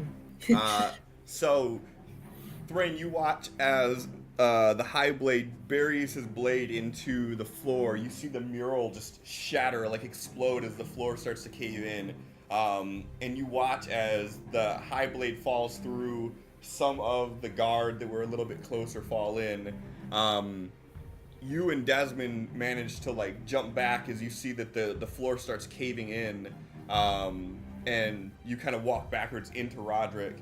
And Nell, as you're pushing some of these pews around, talking, you hear this loud shatter, and like as you stand up and like turn, you see the floor sort of open up in this like sort of crescent shape, and right underneath where you're at, you begin to fall into this cavern, and as you hit the ground, you sort of tumble forward, and you see this this sort of rocky cavern that is basically, besides the light shining in from above, just pure black, and that feeling of dread that you had is even stronger now. Like you can feel it in the back of your throat. You can taste this feeling of dread.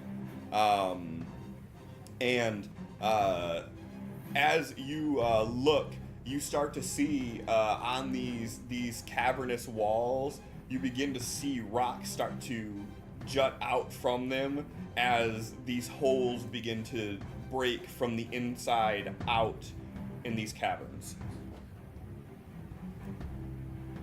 I'm afraid I don't understand the description you just gave.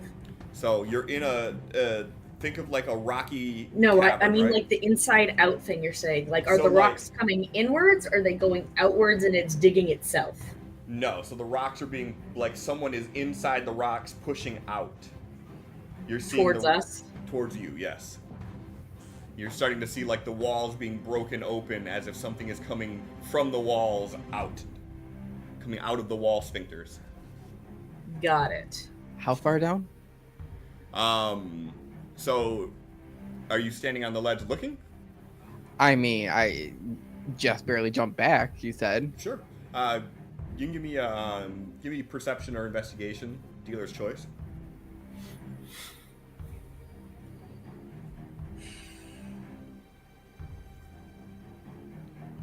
From where Nell is from you, it looks like it's about 35 or so feet down.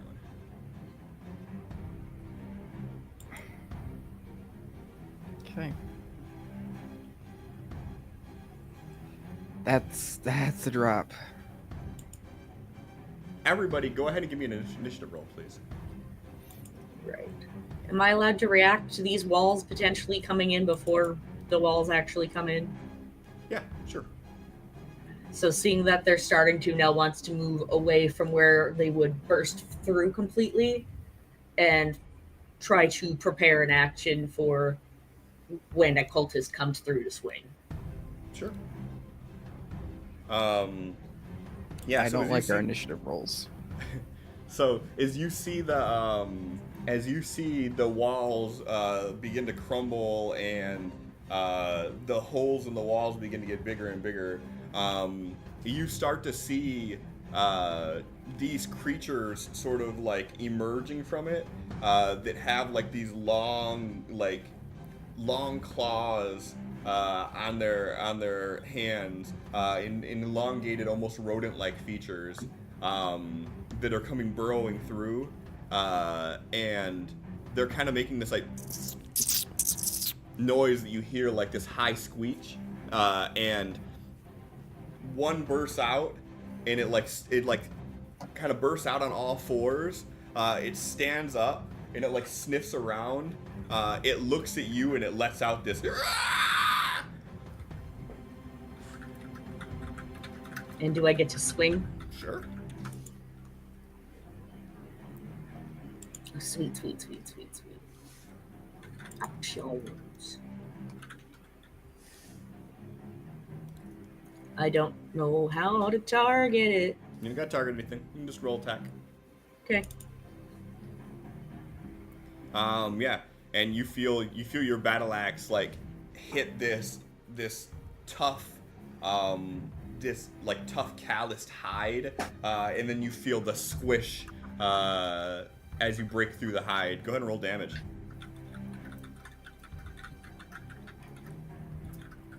All right.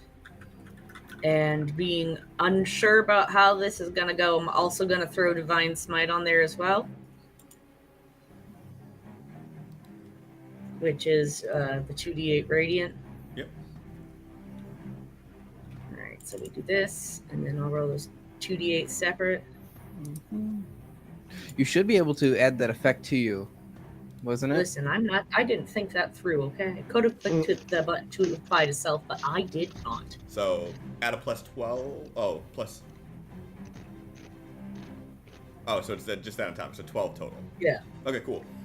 Yeah, so you hit it, and it lets out this like high-pitched screech that you guys hear all the way up through the cathedral. It almost like echoes through this old cathedral that you're standing in.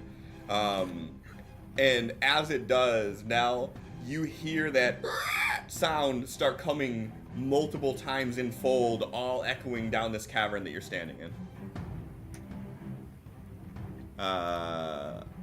And we'll take it up to the top. Desmond. Me? I feel shitty. Uh-huh. Oh no. Do I see anything from where I'm at above the hole? Yeah, I mean, so you can see about 35 feet down, Nell standing there, a couple of guards sort of pinned down underneath some of the debris, and the High Blade standing there. Do I see what Nell just attacked? Yeah, you'd be able to see that they attacked something. Give me a perception roll.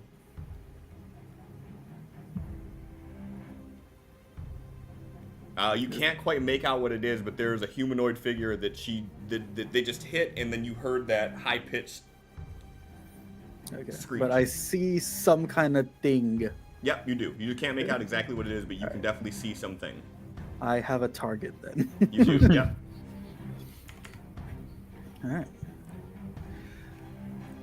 Firebolt.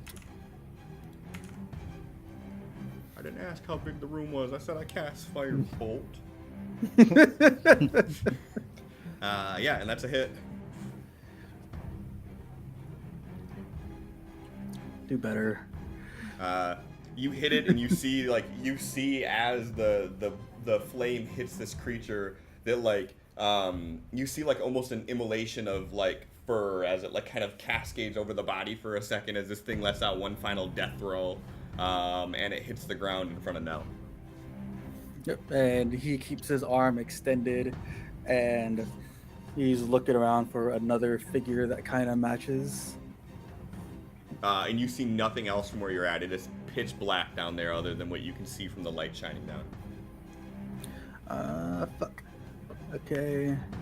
Do I have any...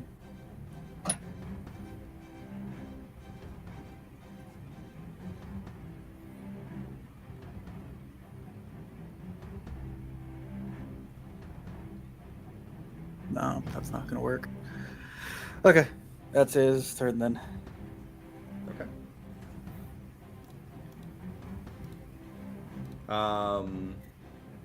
Ava. Eva, nothing. Okay. And Ava's still in route. She is working hard. Working hard or hardly working.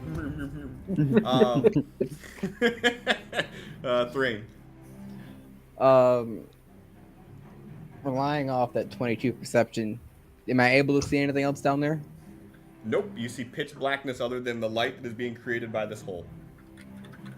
You see like the immediate area there, and then you can see that there's like caverns, but like from the vantage point that you have and from the sheer darkness that's down there, you know, mixed with like the dust that's been kicked up from this, like all you can really see is that circular area.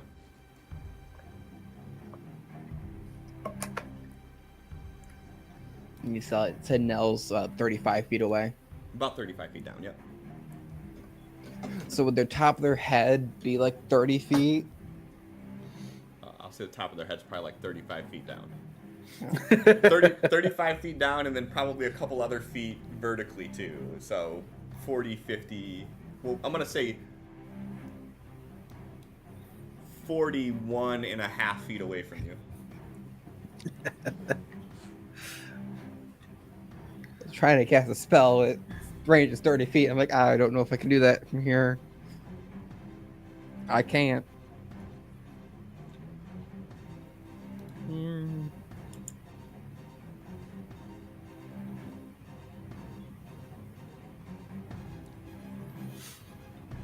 This leveled up? Did I level this up? I did, okay.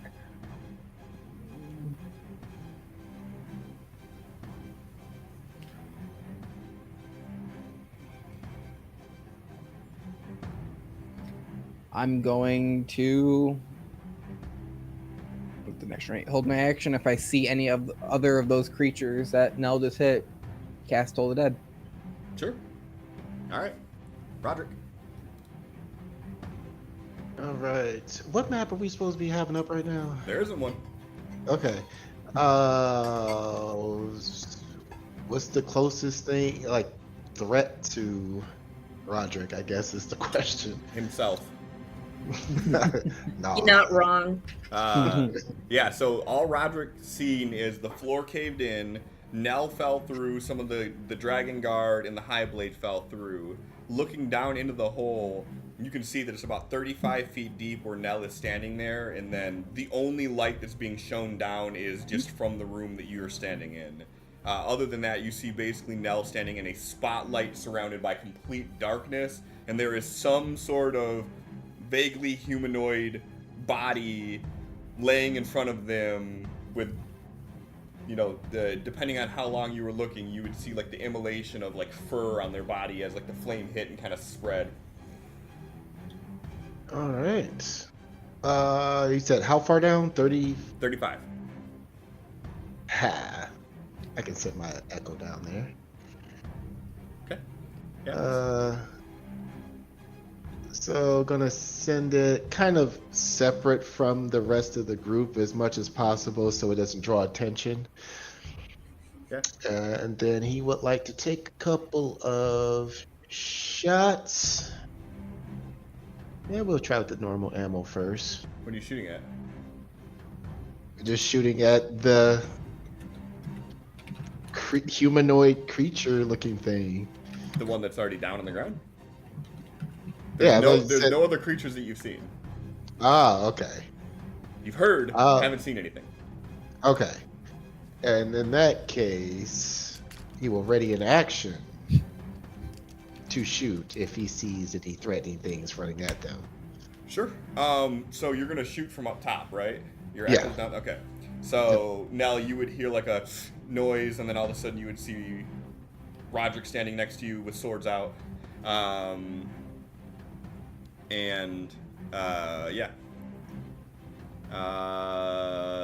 No. Nell gives a slight nod to the Echo, acknowledging that he is there, and then moves to help the guards that are pinned underneath rocks. Cool. Using the help action. Okay, perfect. Yeah. So the High Blade is also helping kind of get some of the people to their feet, and the guard are kind of scrambling to their feet, and one of them has a really bad break to the leg, like can't stand on it. So you can hear him talking like, pulls out the crossbow and is like, "Put your back against this wall here. Anything you see, shoot." At the top of the initiative, you start hearing more of those echoing out throughout the caverns as more holes begin to break through, and you see from your vantage point there 5 additional holes break open, and all of them are probably like 15 to maybe 30 feet away from where you are now. And you're basically not able to really make out what's going on in this pure darkness that's in here. You kind of just see the vague silhouettes of the rocks breaking through. And you notice that from one of the holes, instead of one of those rodent-like creatures breaking through, you see one of the robed cultists that you've seen before. And as he walks out into the open, you see him pull this pendant off of his neck. He just sort of snaps the chain on it, and he holds it up in the air. And as he does, you hear this, and you see this shockwave shoot out. And as it does, about 100 or so feet away from you in the darkness, you see this small object light up on the wall, and it glows the same color as your scar glows when you look at it under your divine sense. And you hear it say something in a language that you don't understand, and as it does, you start seeing more of those rodent things kind of pouring out, and they start running in that direction. Any of them get within 60 feet of me? Yeah, we'll say one of them probably did. Since trigger my held action. Sure. Go ahead and roll it. It's a saving throw. Wisdom. 15. All right. They do not make it. Oh, I don't have to click that twice. 9 damage. You hear Nell. You would hear this loud bell echo out in front of you as you see one of those things like it's running on all fours, and you see it kind of nosedive, and it rolls over itself as it lands on its back, and it kind of kicks its legs for a second, and it makes this kind of grunt noise, and it gets up and shakes its head, and it sort of snaps back, and it looks at you, and then it just takes off and continues running towards the back. I'm assuming none of them got close enough for opportunity attack. They did not, no. Rodderick, you could make an attack roll on the same one that Thrain did with disadvantage because it is in the darkness. Okay. First, well, I guess I just rolled them both. Does Rodderick have to activate the goggles to get dark vision, or does he always have dark vision with him now? No, he has to activate it. It does require one of the charges to do it. So 16 is enough to hit, though. Okay, so that's the first one. Attacking while out of ammo. What? Yeah, I don't know why it's saying that. Because you probably have 0 ammo listed next to the gun. We're not tracking it, but the game does. Let's Just see make it that. 100 or something. Yeah, because it automatically applies disadvantage at that point. I've noticed it a couple We'll times. do that. Okay. And That should be at disadvantage, so go ahead and roll just a regular one now.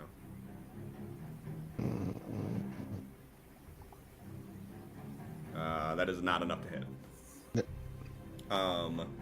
Yeah, so you let a shot hit off on this thing, and you hear it kind of let out a death throw as it kind of slumps over, and you let a second shot off, and you see, like, as the second shot goes, that this thing already keeled over dead. So now you see one of these things drop out, hear the bell, it sort of topples over, and then you hear 2 shots ring off, which just echoes throughout this cavern. And you see the second one as it's running kind of slump dead and slide a little bit. Desmond. So, from what I've seen, a bunch more of these things came out into the big cylinder. You probably wouldn't have been able to see that really that well from up top. You would have seen probably some of the ones up closer, but just due to like the dust and everything from this thing caving in, and with it being like pure blackness in there, it's really hard to see anything outside of that initial the initial area where Nell and everybody is from your vantage point. Quick question. Yeah. Is that thing still glowing, or was it just for a second? It just kind of like, as the pulse hit it, you seen it glow for a second, and then it faded back into darkness. Got it. And I didn't really have a chance to, but Nell would have yelled out that they can see the shard. Sure. But it's like, can see the shard, but it's far off. Where? Down here, 100 or so yards that way, where the creatures are headed. Oh, that's good enough for me. Bonus action, poof down as far as he can go. He's gonna drop like 5 feet. Because I don't think he can make it down 35. What is it? What's the distance of it? 30. Okay. I mean, you could like hang drop and then like do it as you're falling. Okay, yeah. So, one hand on the ground, throws his legs over, then poofs as he does it. As he lands, the hand starts glowing green, looks in the direction that they're heading, the way that Nell pointed. And is it like a small hallway, or is it just like a wide open area that they're all running to? It's like a cavern. Like it's like literal like a natural cavern. So it's rather narrow. It's only maybe 15 or so feet wide at the area that you guys are in. And you can't really make out what it is in the distance there, but this area is like a natural cavern. All right. So holding out his hand, twisted into orb in front of him, snaps his fingers, and a small beam of green light shoots out 60 feet, then expands into a giant flaming ball that lands in front of him and starts rolling towards us. Okay. You said 60 feet? Yep. Okay. So most of the creatures that are running that way, this cat gets in front of them. One of them, it just lands right on it. It just crushes them, and then you just kind of see it like kind of crink over. And as that ball starts rolling this way, you can see from the light that it's emitting, there's still 3 of those things on the other side of the ball that are still running towards it. Okay, that's his turn. Okay. It's if they end their turn on it. If they end their turn within 5 feet of it, or if it makes contact with them when I move it. Can you move it upon summoning it? Or does you have to move it after, like the turn after?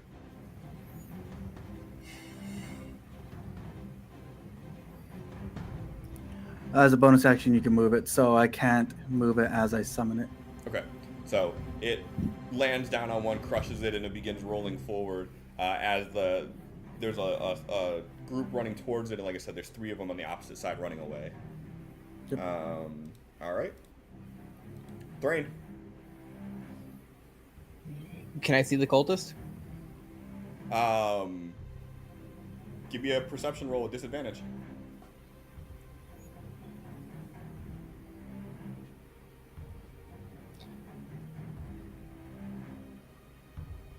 You do not see it. you would have seen like some of those humanoid creatures that you can't really make out what they are. You'd have seen 2 of those so far, but everything else beyond that is too hard to make out from your vantage point.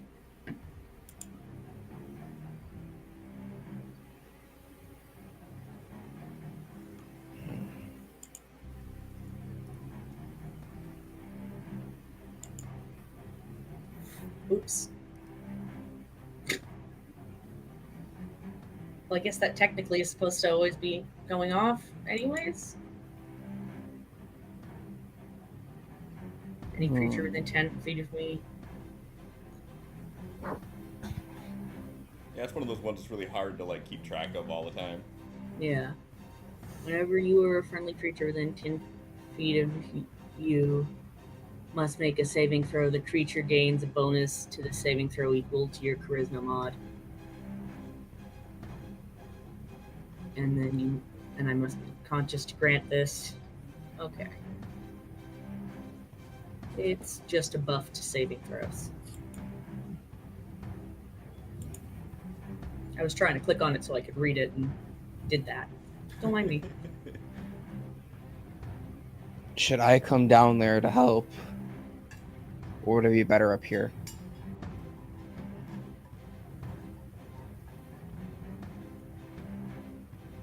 I don't think you need to be told the answer to that, Nell says as they're like facing to fight the next thing.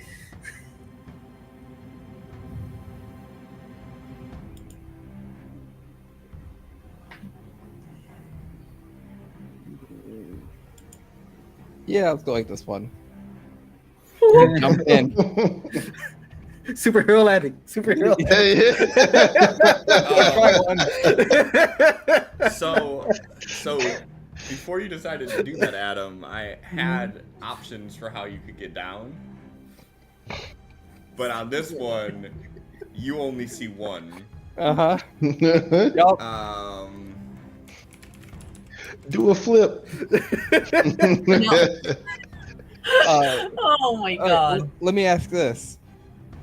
Would that was this jumping down be my action or is it just movement? We'll see in a second. Because Depends on your saving throws. well, my question was I was gonna cast something on myself and then jump. I cast. But you didn't say that. No, I didn't. You're right. What are you gonna cast on yourself? False life. You can cast it on yourself. Oh, I know it's gonna hurt. it's fine. Where to go? Like, hang on, I gotta see how these spells work. Give me a second. I gotta see how I cast them. Is it just a normal? I think it's just additional spells I have. It's that that one Thor movie where Bruce throws himself onto the bridge. Thump. Yeah. Right. Yeah. So False life, and here we go.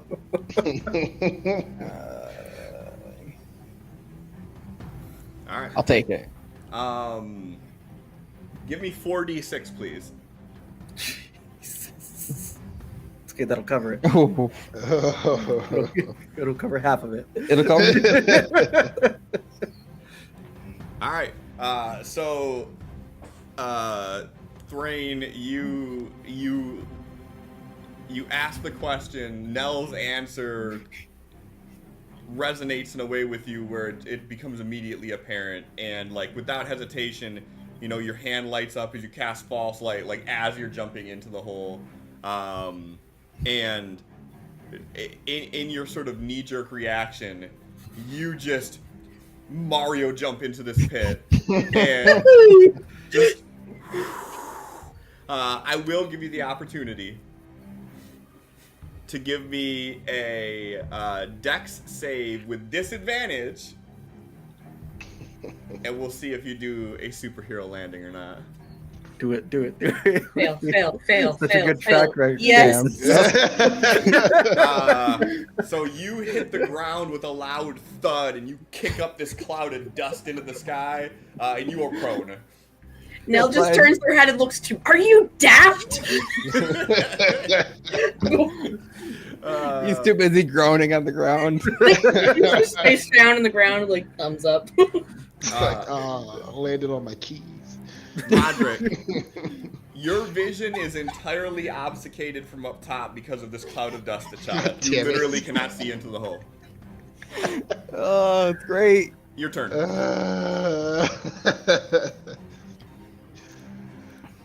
He just sighs, and he like flicks his head down for the goggles to fall down over his eyes and activates them. Sure. What are you using? What am I using to activate the goggles? What are you using? So you have the ability to do dark vision. Oh, You have we're the gonna do- vision to do the heat vision. We're gonna do the heat vision. Okay. So as you kind of flick the goggles down and you kind of click it a little bit, all of a sudden everything goes like completely black and white for a moment, and then you click it again, and all of a sudden you can see like all the heat signatures of your companions down in the hole there, and for the first time you really get the scope of this. Like as you look a little bit deeper down, you see all of these things on all fours sort of running, and then all of a sudden you're basically blinded as you look down there, as there's this giant orb of just white is what you're seeing. Which is Desmond's giant fireball rolling back up the hill that is basically blinding you. All right, and then with that, I'm going to. Well, what sort of action was it to activate the goggles? I believe it was a bonus action, Okay. but I could be wrong. Let me double check. It's been a minute since Excuse me. anybody's actually done any of these. I think you're the first one that's actually used it. I don't want to have to use mine. Be a lot cooler if you did. What, your death timer? Listen, I'm trying to attune to the Gully Fern. I'm trying to attune to Orcus' wand. Also, Cliff, any of the handmade items you made pop out the big error screen. Yeah, I seen that. Does it pop it out on your end too when I open it? No, it pops it out when I open it though. Like, I Okay. did that and it did it too. I was like, oh, cool, thanks. Well, I was worried it was popping out when I did it, because then I'd be like 3 or 4 times it had popped up on you. I'm like, So oh. all you gotta do, which is really annoying, click on picture and then click back on main, and it'll actually load the information on there. It is an action to activate the goggles down. Oh, boo. All right. I guess with his. And you have 5 charges left. Okay. Okay. And how close is the nearest one to the group? The nearest one is probably about, we'll say, 35 feet or so from Nell. So from where you are, 35, 70, and some change feet away. All right. Can his echo make it to that? Your echo can only make it 60 feet away from you. Right? You're right. Yeah. So yeah, never mind that on that. Then he'll just use his. Let's see. Well, no, if that's his action. You still have a bonus action. Yeah, and with my bonus action, I can't do much with the echo. Can you swap places? I don't know if it's something you want to do, but can you do that with bonus action?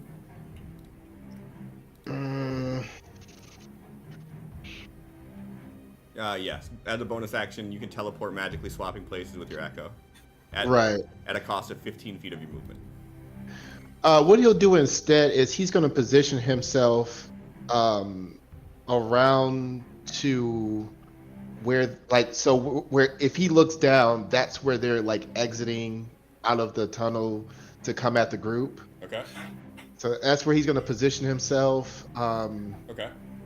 And Yeah, so like I said, the hole is sort of like a crescent shape like this.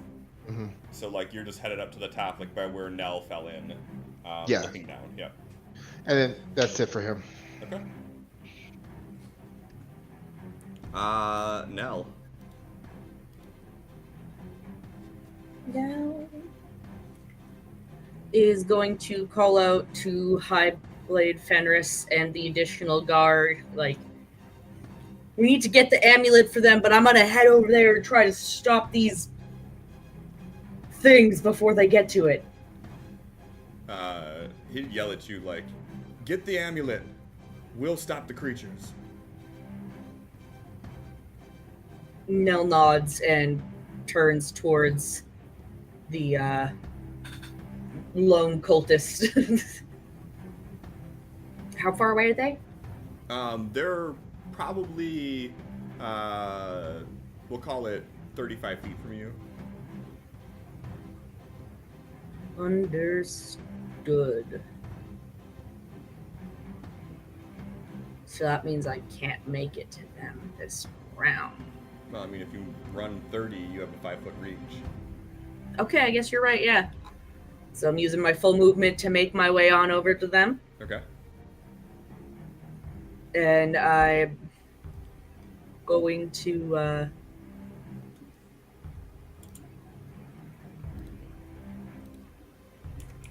put Thunderous Smite on my blade when I swing it. All right.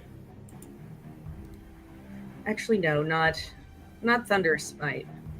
We're gonna use Searing Smite because fire feels more correct. Button on the other side to actually give it to you. There's I think- one that's blue that says cast, so I clicked on that to see if that did anything. I see. Yeah, that. So what you just Yeah. casted was the one that you would cast on the enemy to make them do a save. So they got to do a DC 14 con save. Yes, I'm confused by it all. It's all good. No, it's a self-target. I don't know why it even has that Ooh. as a thing. Oh no! Wait. Doesn't matter. They saved. They save, but it doesn't matter because it's just something that's going on my blade. I haven't even swung yet. Well, you did Searing Smite, not Thunderous Smite. Didn't you want to do Thunderous, you said? No, I had originally done click Thunderous, and I said, wait, no, I want the fire. I'm going to do Searing, Okay. which is just on the blade. Okay, so basically it says, at the start of each of its turns until the spell ends, it must make a con saving throw. So I'm just going to say that on that first one, it's going to make that saving throw. Got it. So it's just something I'm going to keep concentrating on that individual. Sure. Go ahead. Oh, no, Well, it's actually, this is going to end the Wouldn't that end it? Yeah, so you don't have to worry about doing that because he's going to make the first save on his first turn anyways. So go ahead and roll your attack roll. Okay.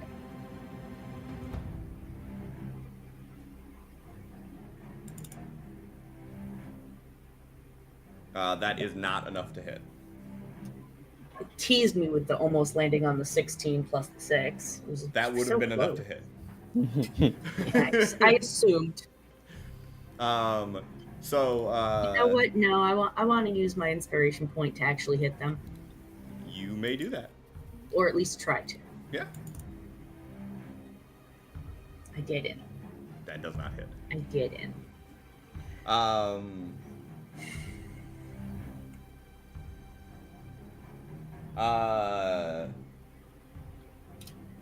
As a reaction to you swinging at it, it looks at you.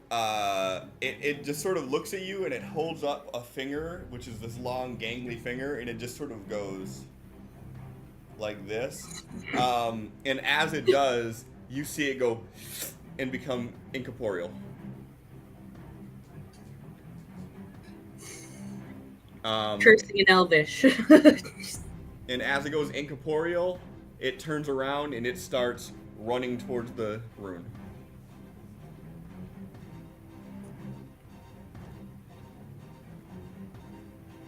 All right. We're back up at the top. Desmond. Okay. How far away is the back of this chasm thing? The back, like, Where they're all running to? indeterminable from where you are. Okay. So the where Nell is about, we'll say 35 feet from you. 30 feet from you.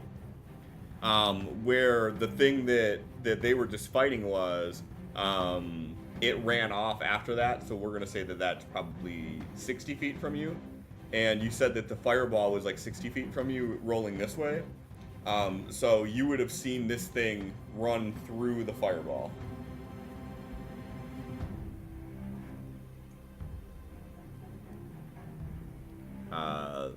And there are obviously the rodent-like creatures running on all fours in that direction that the fireball is coming towards. Alright. But this guy looks like he can just like move through stuff now. He went completely incorporeal. Okay. So in a straight line, 30 feet of movement, same direction. Mm-hmm. Then that makes the orb 30 feet in front of me. Yep. So then flicks his wrist and the twisted wand flicks up. He points it in the forward direction. Goes past the orb another. He moves up 60 feet from where he's at. So like you're doing like your full movement, you mean? I'm doing full movement. Okay. Doing the wand's movement, which is another 60. Yeah, okay. Then after the wand, doing his Blessing of Dusk, which gives him another 30. So you did 30, 60, 30. Yeah. Okay. That you could definitely do. Yes, my boy. Can I please have a D10 roll?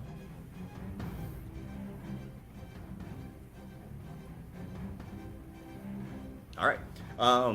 So you take off running. Like as you get next to Nell, you would see Desmond like running at full speed. You see him pull his arm out. The wand like shoots out, grabs it, points forward. All of a sudden, you would hear this sort of, and as you do, you would see Desmond sort of dematerialize into like this purple cloud, and then all of a sudden shoot forward, and then you'd see this of purple, and Desmond would be there, and then all of a sudden you would see him disappear again, and then blip 30 feet ahead of that. So at this point, due to him running into the pure darkness, and then you also having that giant ball of fire rolling towards you, like it's really hard to make out anything in the darkness thereof. Desmond, go ahead and give me a perception roll, please.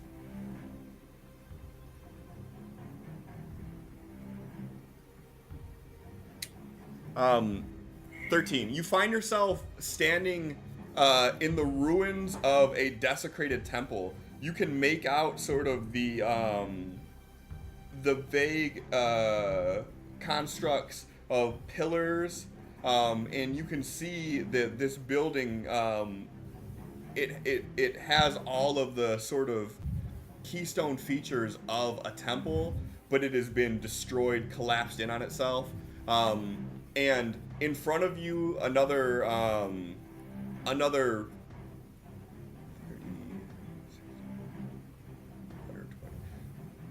30 feet in front of you exactly. There is this wall, and it has this sort of build up in like this almost pyramid shape, like this irregular pyramid. And at the center of it, you can see this sort of metallic object that sort of glints as you get near. At this point, Nell, you start hearing the Dragon Guard charging from behind, and they start running up behind you, and basically they start surrounding the rodent that are there, and you see the High Blade run up, and as he draws back his sword, you see it just swell with red energy again as he slams down on one of the rodents. Back up at the top. The fuck? Me again. I don't think we were supposed to actually be back up at the top because it was just Desmond's turn. That was my bad on that one. I scrolled down and was like at the bottom of the list and was like, all right, next round. All right, we're back in 4. Are we supposed to not be seeing anyone but ourselves in this combat tracker? Yep. You sure are. Thrain, you are prone. You are sore. Hey, stand up. You stand up and you have the funk of dust and must all in your beard. As you see, like as you were like sitting up, you see Desmond running and just sort of. And then all of a sudden you see all the guard take off running around, and just hearing the clanging of metal and the thudding against these hardened hides. What do you do? To the rodent things, are they within 5 feet of each other? That I Yes. can see? Within Yeah. 60 feet of me? Yes, definitely. Okay, I'm gonna need 2 wisdom saving throws. Sure.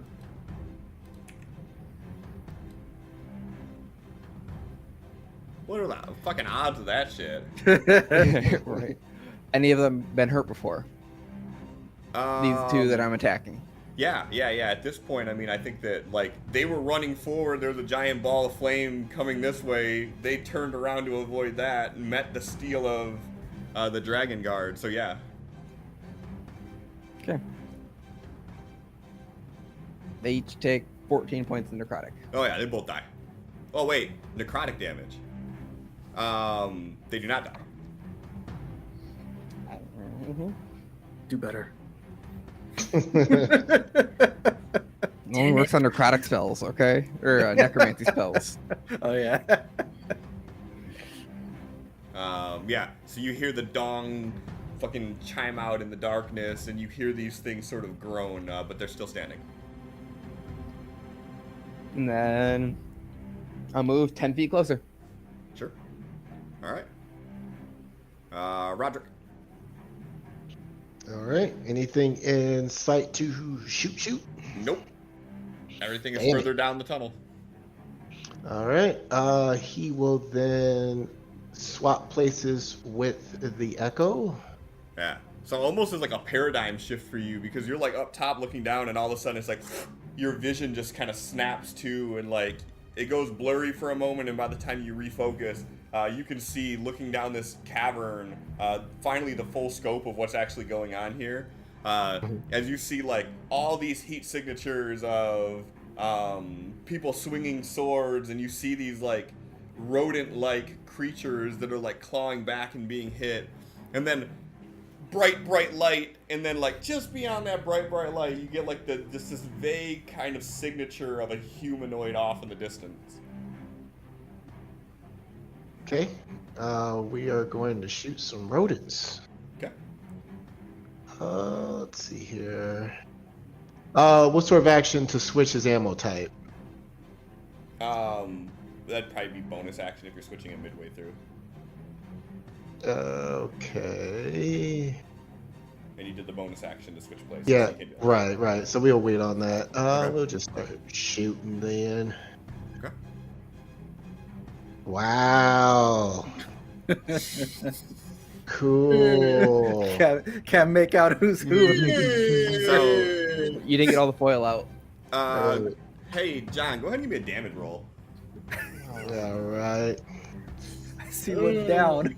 He hasn't taken the time to clean his weapons in a bit, I suppose. He's still getting used to the new upgrades. You kind of hear the groan as your shot hits with like this heat signature. It's like really hard to determine one from another, and the area that you're aiming at this rodent creature, there just so happens to be an overlap of a leg that you weren't able to clearly see due to the heat signature, and you shoot one of the dragon guard right in the back of the leg. Oh dang! The rodent shot him in the leg. That's fucked up. All right. Yeah, we're gonna adjust and take another shot. Wow. It is better. Fucking killing it, John. Damn. It is better. The second shot rings out, and you hear it kind of smash into the rock to the side there. And you hear one of the Dragon Guard yell out, like, "It's too crowded in here for the ranged weapons. Either move in or wait for them to break formation." I'm gonna shoot that guy. Oh no, they got it with a ranged weapon. He must have been mistaken. All right, that's it for him. All right. Nell, you're seeing this fight sort of breaking out in front of you, hearing gunshots going off, seeing Desmond down the hall.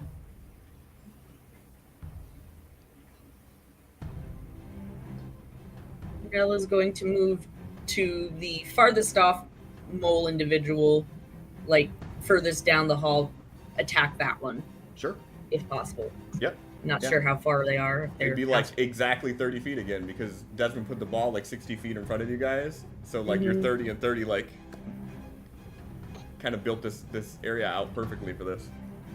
got it. And we swinging. We missing. Yeah, so you swing, and as you do, you see it kind of like move up with these long claws, and you feel your blade hit their claws, and their claws are like rock solid. And you just hear the blade kind of ching off of it as it kind of lets out a little grunt.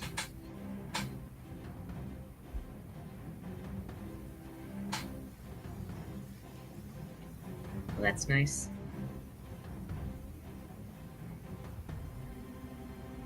That's it, yeah. Okay. So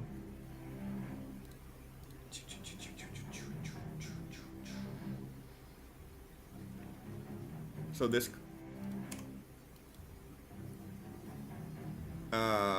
13 is not enough to hit you, is it now? I don't think it is. No. Neither is a 12. This thing takes 2 swings with its claws at you, and you're able to sort of parry the attack with your battle axe.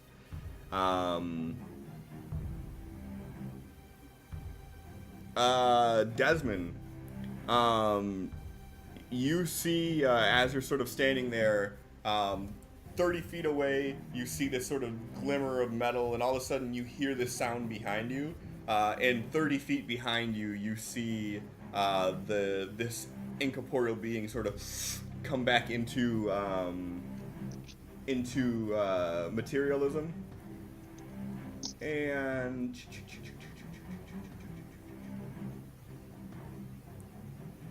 can you please give me a Constitution saving throw? Not Constitution, sorry, Charisma saving throw. DC 14. What about a 9? Okay. You hear a voice in the back of your mind that says,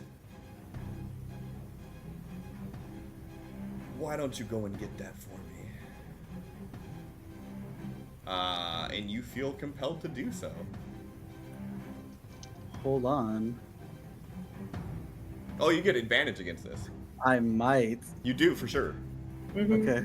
Go ahead and give me another charisma saving throw. Please. Well, You did better. Sure did. but not better enough. So you feel this urge to go and get that for them. Back up at the top, Desmond, give me a charisma saving throw. This one had advantage too? No, No. it's only the initial one, I'm pretty sure. Is this going to be something that's maintained?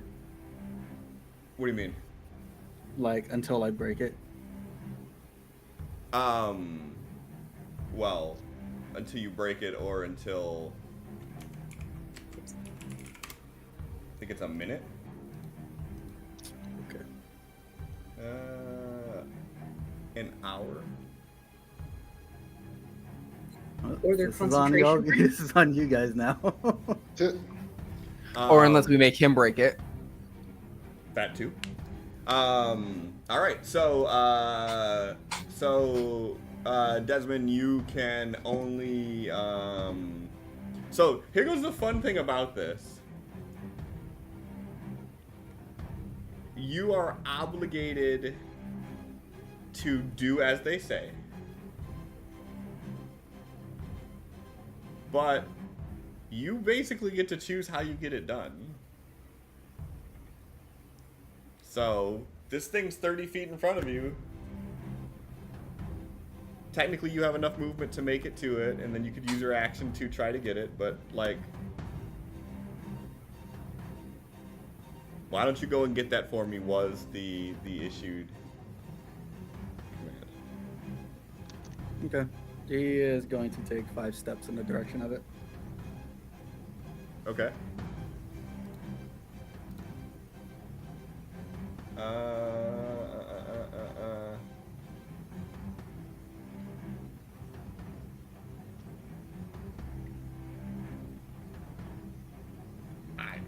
I think technically you can do that. It didn't say at what rate. It just said go and get that for me.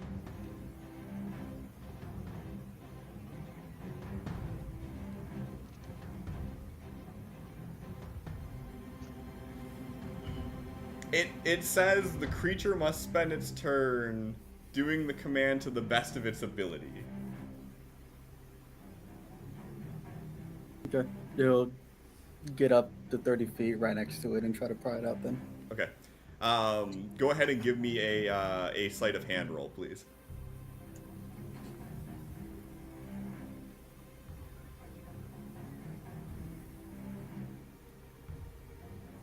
All right.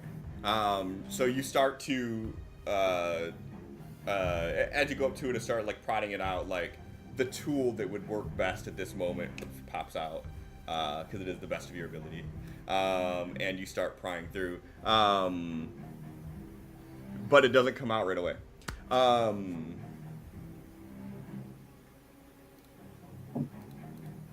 Thrain, as you move 10 feet forward and start seeing this fight ensuing over here, you see off in the distance this figure just sort of appear behind Desmond, and then you see Desmond sort of like slowly walk in the distance and then reach up and start fiddling with something on the wall. Keep in mind, from you though, right, they are 110 feet away.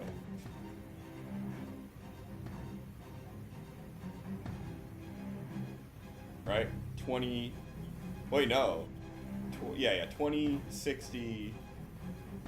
30 is 90, another 30... 120 feet. It's annoying. Spell I usually have prepared, I don't have prepared. That has a range of 120 feet.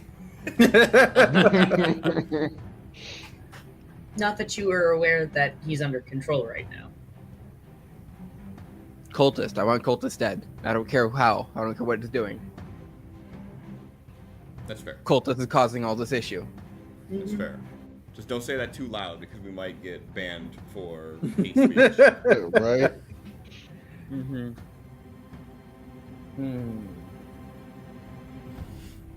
Fuck it. Drag. Dag.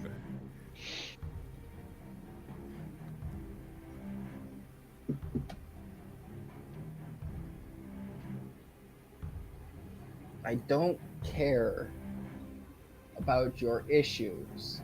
I don't care about your issues. I opened up a sphere. It's like, here.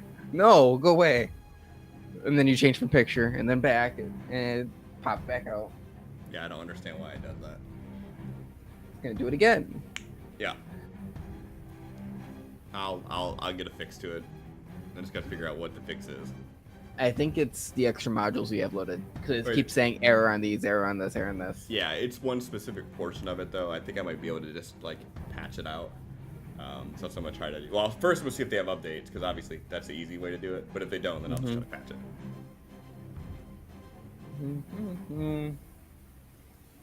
Okay. He's gonna look down the hall as far as he can, which would be about 60 feet. And he's gonna cast Spiritual Weapon. Okay. Is there anything within 5 feet of it? A fireball. Okay. And You're then on casting his it bonus, 60 feet away. With you moving Well, I'm 10, gonna- it's literally 10 feet on the other side of the fireball. okay, I'll move forward my full 25, or close as I can, Okay. and then cast it 60 feet away. No, nothing there. There would be maybe, what would that be? So That'd be 25, 85 60, feet. With it, no. There's something within 10 feet of it, but there is not something within 5 feet of it. Okay. Bonus action, I can move it 20 feet. That you could do. Is it the cultist? It is the cultist, yes. I'm gonna move it within range of the cultist. Okay. You can do that. And then make an attack. Can you move and attack at the same time? It's as a bonus action on your turn, you can move the weapon up to 20 feet and repeat the attack against creature within 5 feet again. Cool. That is a hit. Wait, I don't know how this would work. Would this be considered a melee spell attack or melee attack for Touch of Death? It says melee attack, so only hands melee. Okay, never mind. I can try. So he did a 9, so he is gonna have to roll at least a 10 con save. 3 bonus. Damn.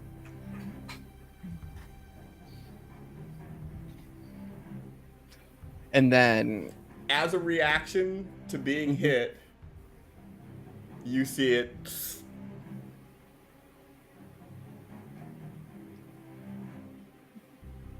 And it is now Okay. incorporeal. Ooh, actually, So- hold on. I might have fucked myself on this one.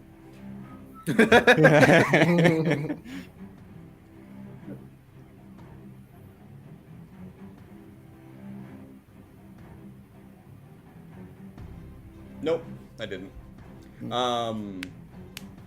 So yeah, you see it. It did that regardless. I might have just fucked myself, but I did. So yeah, so it is now no longer next to your weapon.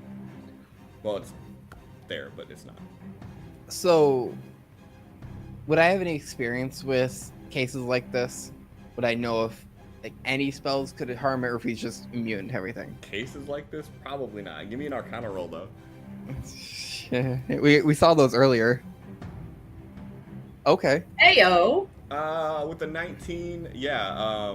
So you know that it is doing some sort of a plane shift, but due to the fact that you can still see it there, it's not fully going to additional planes. It's sort of like in the ley lines between the two. But unless you can somehow get to the plane that it's on, you would not be able to do any damage to it in its current state. Okay.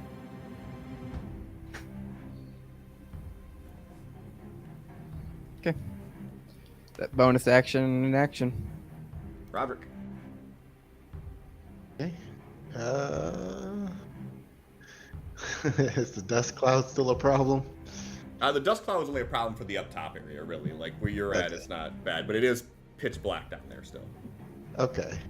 Like he's He is going to move closer to where he can maybe see what's what a little better. Sure.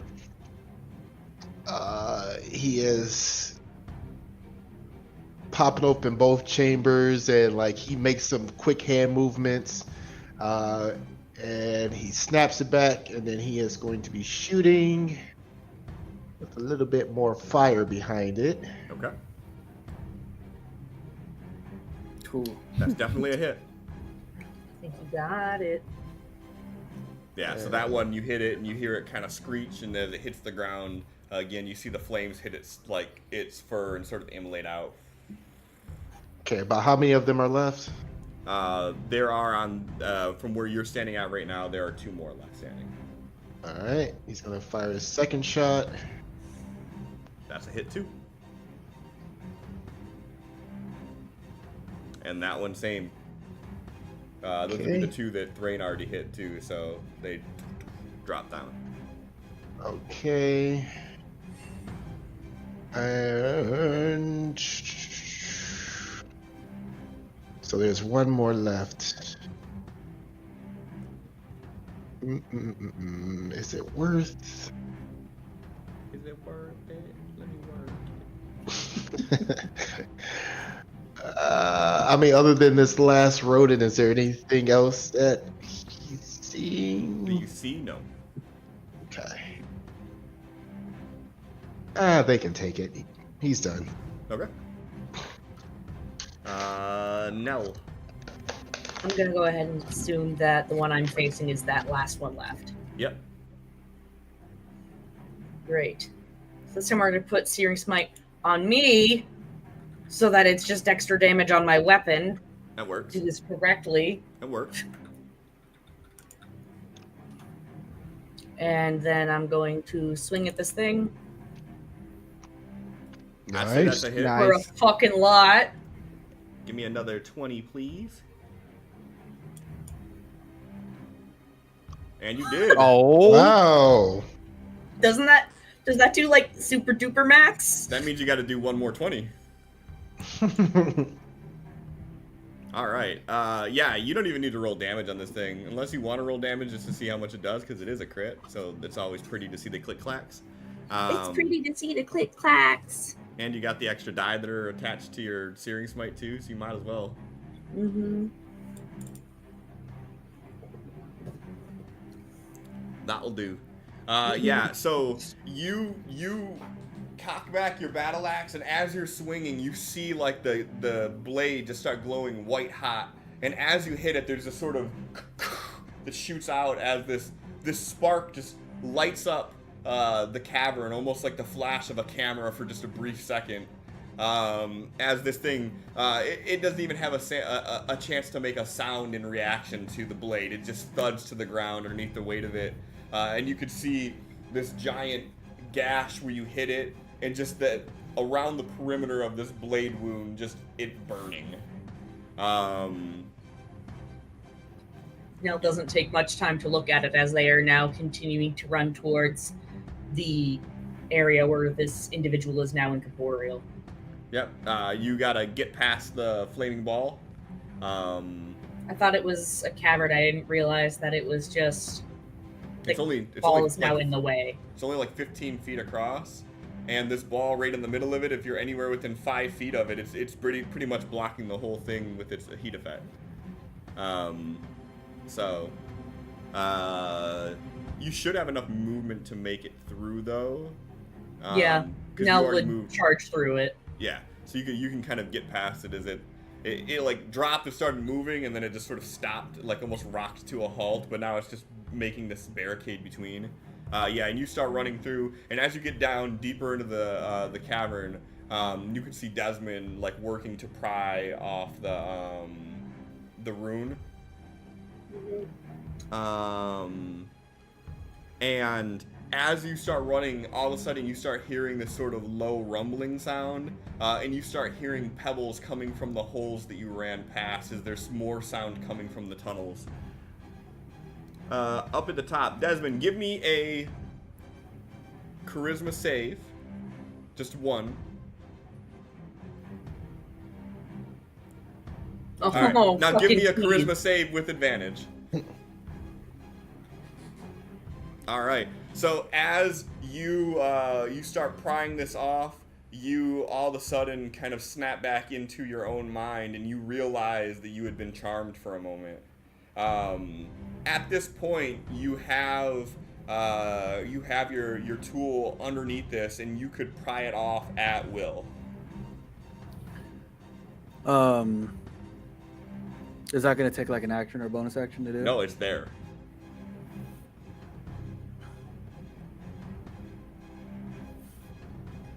Okay. He is going to pry it off, grab it, and put it into his coat's pocket. Then turn and look at the guy. So, as you pry it off and you hold it in your hand, you close your eyes for a second, and that feeling of emotion that you had when you were standing like at the door to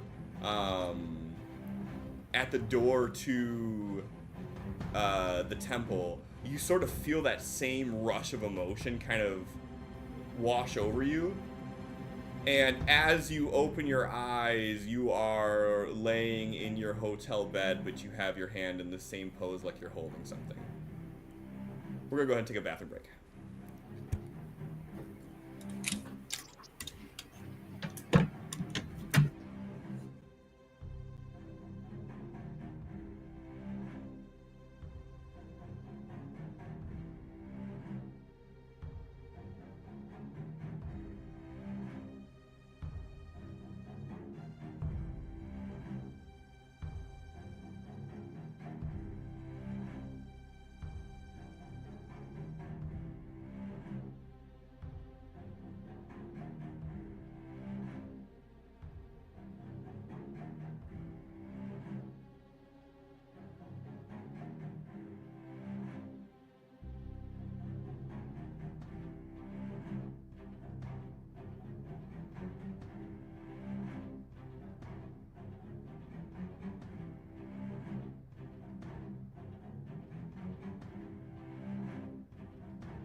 So how you guys like mid-episode cliffhangers?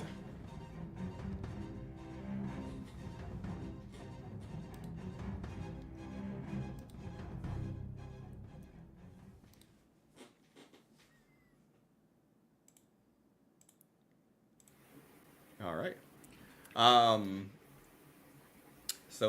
So Desmond, you feel that same feeling of emotions rush through you as you open your eyes and you notice you're back in your tavern bed.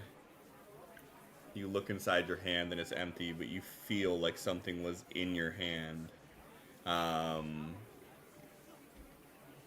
Similarly, the rest of you wake up. Same feeling. You just had this dream that was all too real. How do my knees feel? You still feel like you were beat up. Launching out of bed, grabbing gear, and heading straight there. Are you getting anybody first, or are you just going yourself?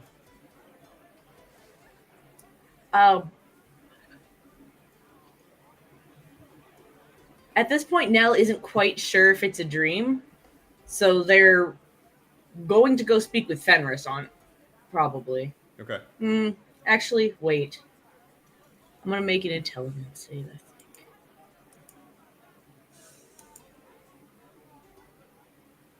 Are we still missing spell slots that we used? No. Okay, so they're going to go like they're about to charge out there, and then it clicks in their mind. We keep having connected dreams, and this is usually the things we have connected dreams about. And so they're going to turn on their heel and start walking down the hall and just like doing a quick knock on each door on their way past to the other members. So yeah, you all hear Same- a rap on the door. Same type of reaction. What? Was that a group dream? Is that what that was? Sure Were we- doesn't feel like it. Do you need healing? You know I can heal myself. That does not mean I can't ask. I'm gonna lay here for a minute. I don't want to get up. Nell's continuing, just, continues down to Rodderick's. He pops open the door. Group dream? Did Drain get owned? By what? What are you talking? Is he fucked up? No, I Oh, don't think so. damn it. It's not a fun dream if it doesn't carry over and he slams the door. Oh, yeah, he's a little rough. No, just continuing on to Desmond's room. You hear behind the door, ha ha! Desmond's like out the door before you make it to his room, just walking down the hall. Nell just nods. Group dream? What? That was all of us. Explain? Well, considering Rodderick and Thrain had the same dream I had, I'm assuming you were there too. What dream did you have? Moving to that temple as fast as possible after being awoken by Highblade. Falling through the floor, fighting mole people, creature things. Cultist with an amulet that does a flash, lights up the shard in the distance. Yeah, you've explained enough. Desmond just keeps walking. Let's go grab the Highblade and head straight there if we can. You do that. Nell pauses. Divine sense. Undead. Fuck! The undead feelings there outside of the dream.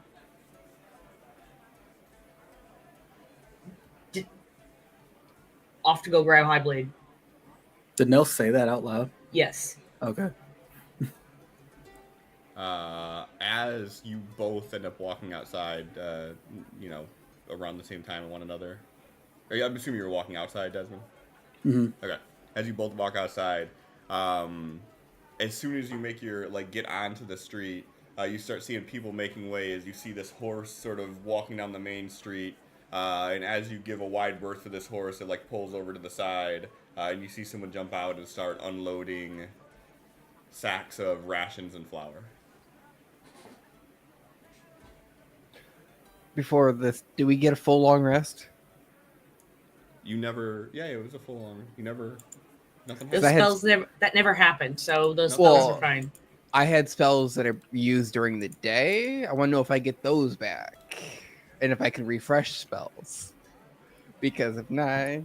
Yep, long rest taken. I mean, refreshing spells might be a little difficult because that means you'd have to actually took the time to prepare to do them, right? How does that work? I thought it was Changing part of your spells. long rest. I thought so too. Is it? Okay. Well, I mean, sure.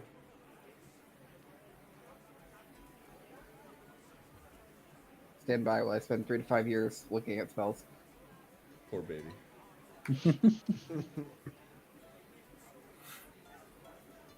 Nell's just heading straight to the guard barracks, hoping that Highblade is there. What time is there?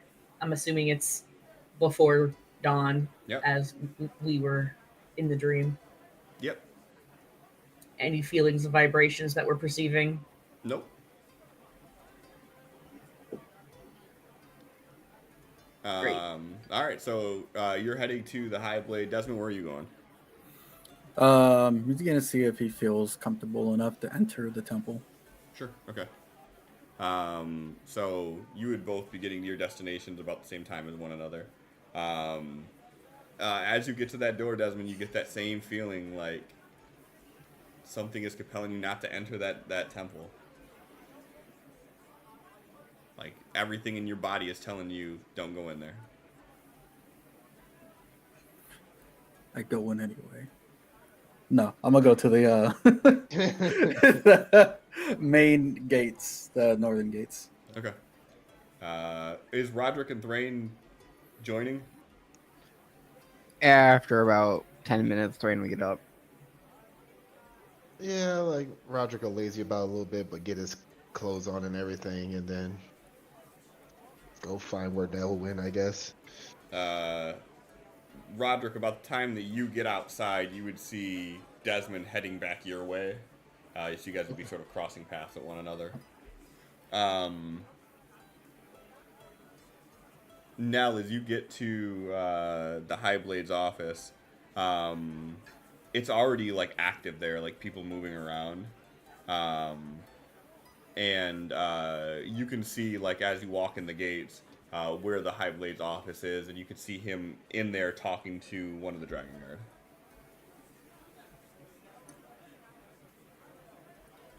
Nell's going to go straight to his office, and before, walking in and interrupting, stop at the door and just, knock on the door frame. He'll hold up a finger for you real quick, and you hear him like, okay, let me know if you hear anything. Yeah, what's up? Nell waits for this individual to leave the office and closes the door. Okay.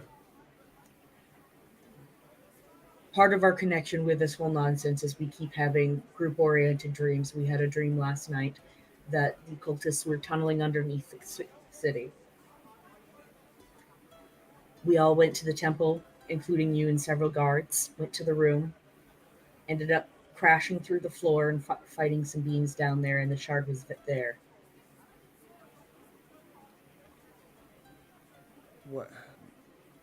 What are you saying? There's a chance that it's actually there. There's a chance that these cultists are already digging. Pick up some form of a perimeter with your guards if you can. See if we can see any form of tunnels being burrowed through the city. In the dream, they had even attempted to use the waterways, and of course they got processed. I'll send some out right now. He just sort of has this perplexed look on his face. He gets up and he walks towards the door. And he yells out. And you see a couple of the Dragon Guard head over. He's like, check the perimeter. Keep an eye open for those cultists that we told you about. And look for any signs of digging.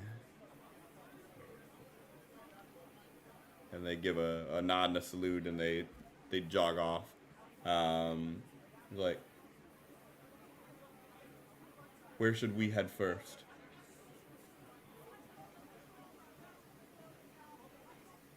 Personally, I'm heading straight for the room. You know the one. I'll And join you. you were the one who broke through the floor there intentionally anyways. So I don't think you'll mind doing it again. He gives you a raised eyebrow. And he starts calling out names, and you see this small platoon sort of show up at his feet, and he's like,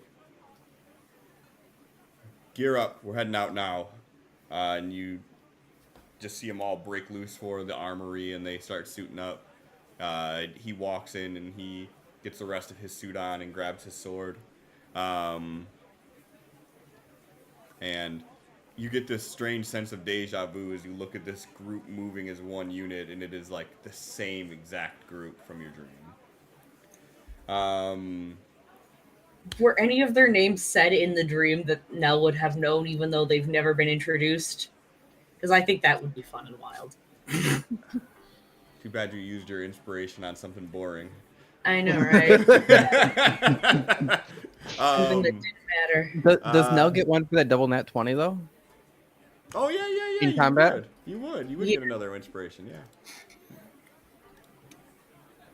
I think Nell's the only person that's gotten extra inspirations. I know. Yeah. Just points out at the one that had busted their leg and goes, if you fall through, watch your landing. I don't know, picking a name.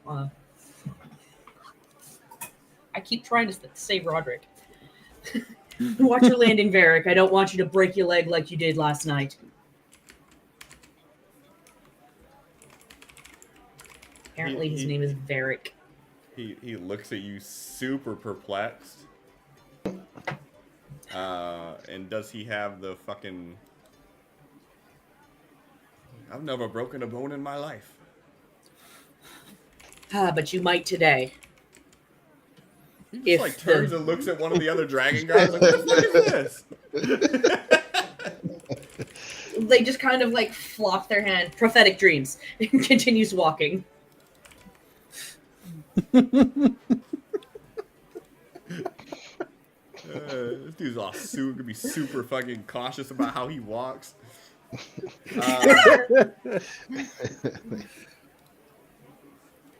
All right. Desmond, as you're heading back up, you cross paths with Rodderick. However y'all want that to play out. Where you heading? Gonna check the gate, see if I can see anything. Nell's already talking to guard captain.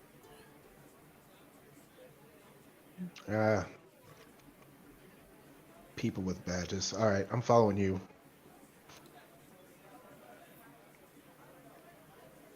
Desmond walks to the front gate, walking to that little pond-looking area, and looks around.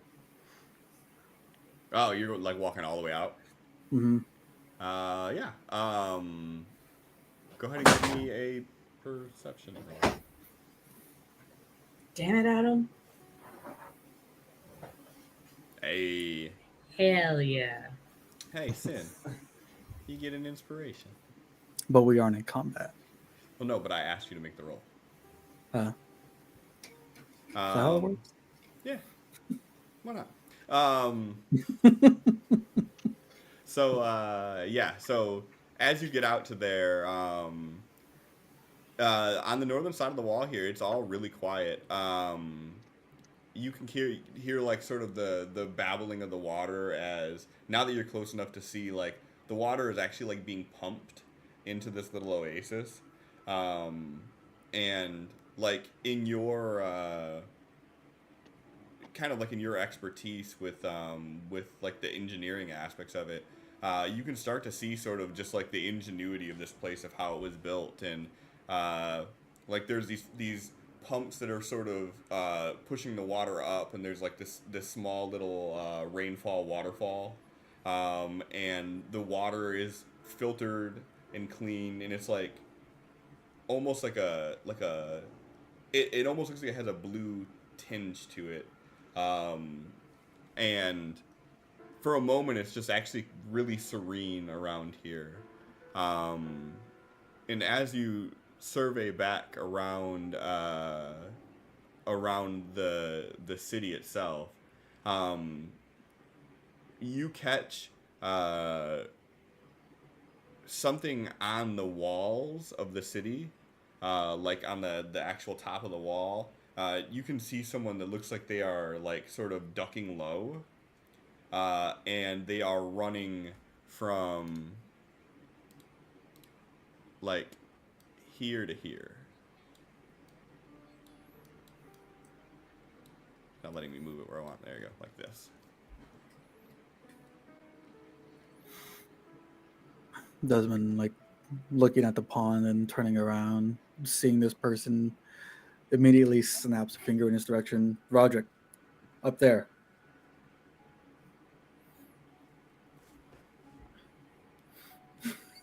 You're muted.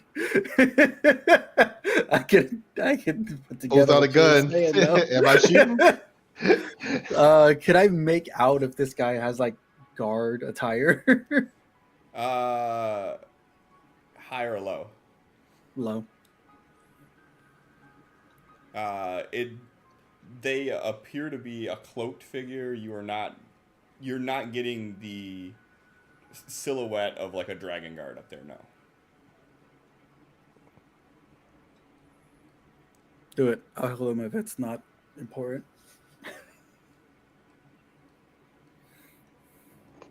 What's your range on your revolver? Good question.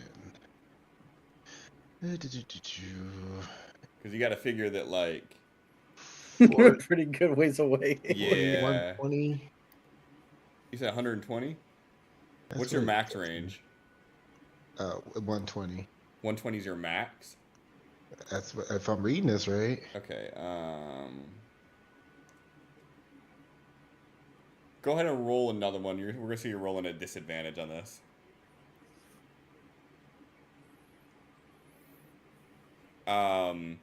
So your shot rings out, and as it does, you see this thing like look to where you are, and then you see them like run like out of view, sort of like they're running this way, and they disappear from your view. Are we going after him? Would have been better if we could have taken him out. Let's inform the guards before he gets lost in the city. All right. So, rushing back to the guards at the gate, who probably are just looking at us now. Well, I mean, yeah, they're not really paying attention. So like they're at the gate, and the gate right now is half closed, but it's still open enough for people to be able to make it in and out without needing to stop. And there's two guards that are standing there, and they're just like having a conversation with one another. And then as you walk out, they almost look annoyed at the fact of like they need to stop their conversation. And they're like, can we help you two? Do you normally have people patrolling the top of the wall? Not regularly. We do every now and again. Why? Did you see someone up there? There's a cloaked figure up there. He is not donning any kind of Dragon Guard attire. And as soon as we made ourselves known to him, he ducked away from our sight and ran off. I'm assuming you're like pointing in the direction. Mm-hmm. Like, you see the guy you're talking to shoot a look to the other guy, and he's like, all right, I'll go check this one out. You, like, hear him as he's walking away, like, all right, but you owe me for this one. He, like, muttering as he walks away. You don't even really like heights. And he walks into one of the towers. What do you two do?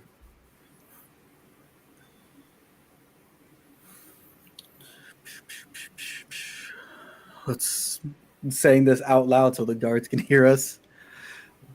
Let's go meet up with Nell and Dawn Shroud. He gives you a nod. At around this time, Thrain, you'd be heading out, and you'd see Rodderick and Desmond talking to a guard, and then immediately, like, around the same time you're heading out, you'd see them finish their conversation and start heading your way. Oh, wait out front, wait for them to get to me. What was that all about? We spotted cloaked figure atop the wall.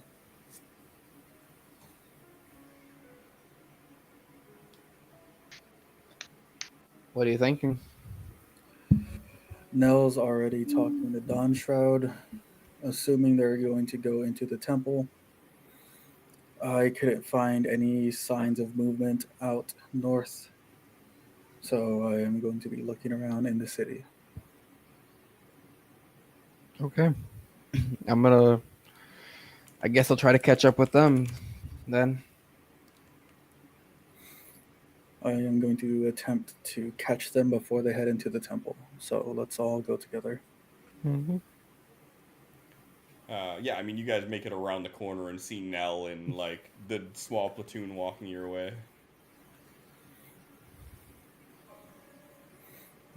Desmond walks up, and as he's still walking, I think they're already in the city.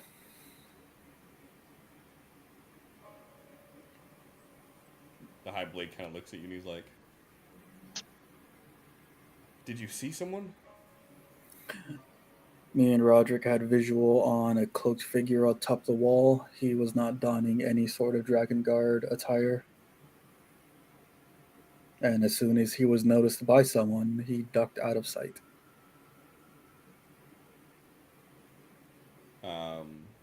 You see him, like, turn to one of the Dragon Guards, say, all right, we need to get someone over there. Your guard at the front gate seemed unamused at having to patrol. Thank you for letting me know. We'll deal with that when the time comes. He, like, looks to the guard right to his right, and he's like, go see if they need any help over there. Nell was telling me that you all had some shared dream, and I want you to know we are taking this seriously. I've already fanned some men out, and Nell thinks that we need to make our way to the old temple first. So that's where we're headed to, and you're all free to join.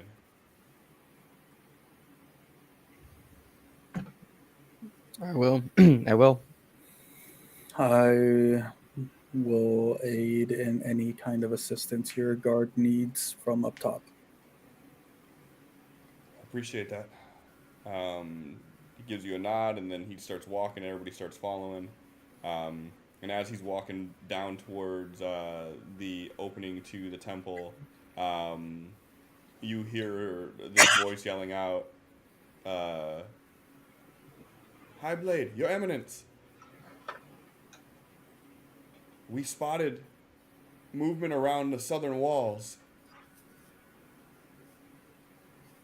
Eladan found a tunnel and went down it and never came back.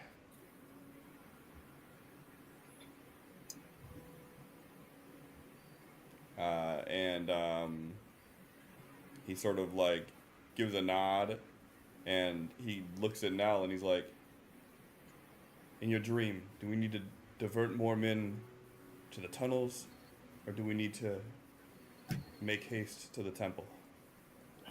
We need to make haste to the temple. I'm not sure if the men that were sent to the tunnels were helpful or not. Be aware that there are mole-like humanoids, and in the dream they seemed to be very affected by fire.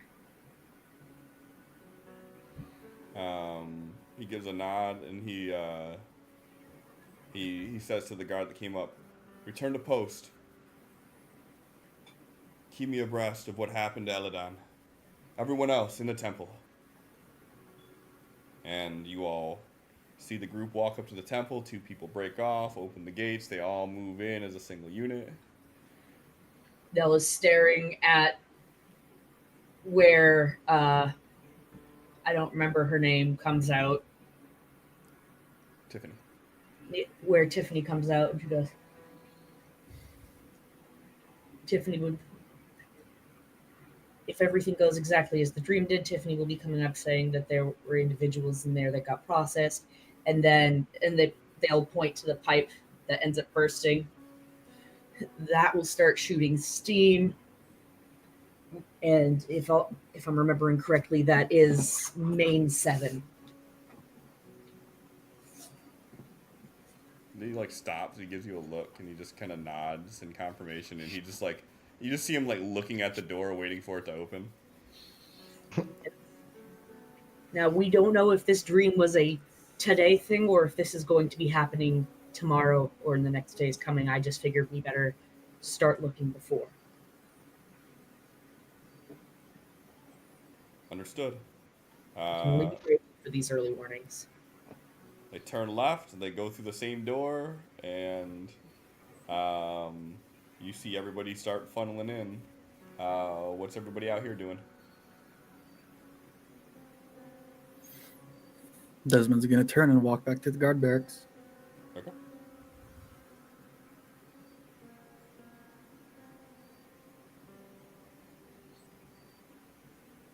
I'm with them inside. Okay. Gonna try to go inside and see how it feels. Yeah, you go in, no problem. Okay. And I assume Nell's going in as well. Okay. Yep.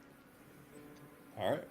So the 3 of you wander inside, and it's just eerily quiet in here right now.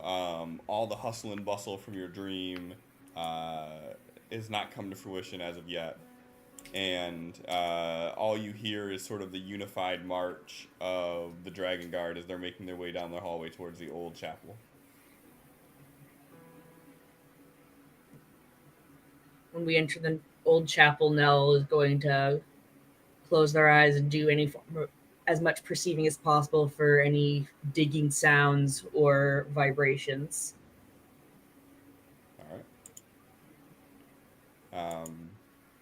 Yeah, are you doing any abilities, or are you just going to do a perception check? I'm just going to do a perception check. I don't think I have an ability that would do anything for that. Okay, no worries. I didn't know if you were going to bust out some crazy shit on me here, like, uh-oh. All right, so yeah, so you start kind of moving around and trying to listen for things. Desmond, as you're starting to head back, what's your game plan? I guess kind of listen to what's going on at the guard barracks and offer my advice and strategize with them. Okay. Are you gonna like proactively say anything to them, or are you gonna kind of wait for them to report something and then react to it? I guess react because we didn't get that much info. Okay, no worries. Yeah, so as you are all at the old chapel and sort of looking around, waiting for something, you would see like at one point the High Blade sort of stop and like put his hand on his temple, and he'd open his eyes and look over to Nell and say, "We've gotten more reports It sounds like they're attacking from the perimeter. And they Um, dig their way in towards the middle. and he like closes his eyes for a second, uh, and when he opens them, he like pulls his weapon out, and he's like, "What do we do here? Are we just waiting?" Either we wait or we back up and give you some space and make that sword do the red thing, stab the ground, and if all is the same, then 35 to 45-foot drop. Um, he you could see like the hesitation on his face, um, and he says, And then they're going to point at Varric, and that's where you break your leg if you're not fucking careful. he's like, "Dude." Fuck this. Varric's like, I don't know if I want to be a part of this mission anymore. You can see like the hesitation on his face, and he says,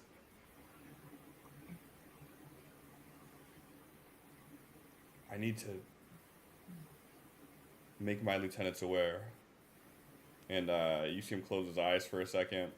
And back at the barracks, Desmond, you would see one of the guards kind of come up and say, "Just got word that there's more attacks happening at the perimeter. The High Blade has urged us to start getting people into their houses, clearing the streets. He said that you would be helping us with tactical work." I can explain their formations when they attacked Durian. That'll be If helpful. there's any clerics or anyone skilled in magic that can help ward off mind manipulation types of magic, that would be greatly needed. No one ever falls for those. It's fine. I'll pull my fucking gun. He calls two of the people over, and it's him, you, and then two others that are kind of standing there, and they roll out this big map of the city, and you see him start pulling out little tokens, and he's putting them down on this map and basically showing where like some of their stationed guards are at.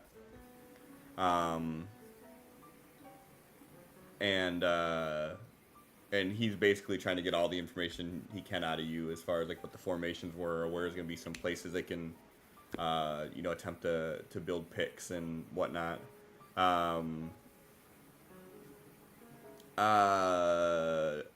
Desmond, give me a skill roll that is a representation of your ability to convey the intricate details of the formations and attack patterns to this group in a way that they can comprehend it. History? Your call. Whatever you want to use. It's completely dealer's choice. All right.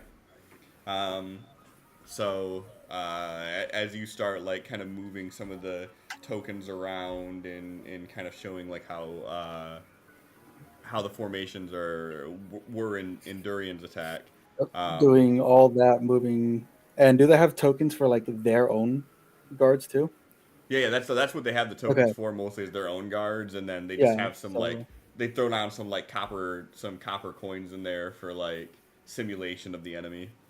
Then I'll use my knowledge on what like my father and the other royal members have done during their formations, and whatever enemy formation I remember, use whatever formation my family has as a counter, like Okay. that works best towards it. Sure, I like it. All right, so yeah, you start doing that, and the other two that are there, you see a lot of them taking notes, and like they'll be asking you for like suggestions on like what spells that you think would be most useful in these types of scenarios, within reason. Wish. He's like, yeah, I wish I had that one. And then he like stops for a second and waits. Like,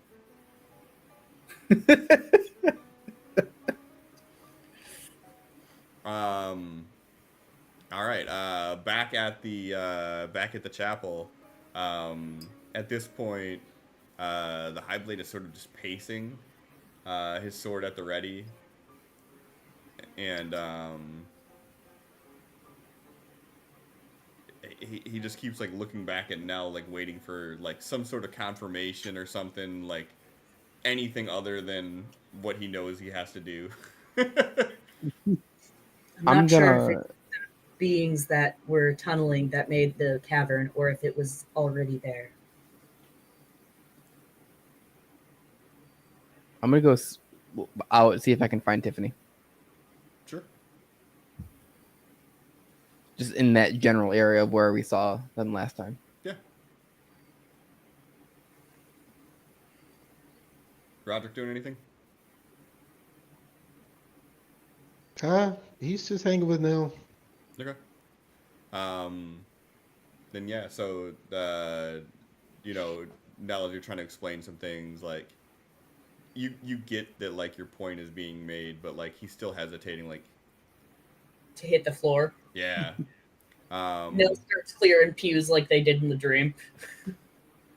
Yeah, Thrain, you make your way through, and as you make your way into the hallway, you start hearing a little bit more chatter coming from the engineering bay, and as you make your way like through the large double doors to get into like that wing, you see people like rushing around, and you can hear like this faint whistle sound, kind of just emanating from the room. And people are just sort of moving around chaotically. Do I see Tiffany anywhere in there? Yeah.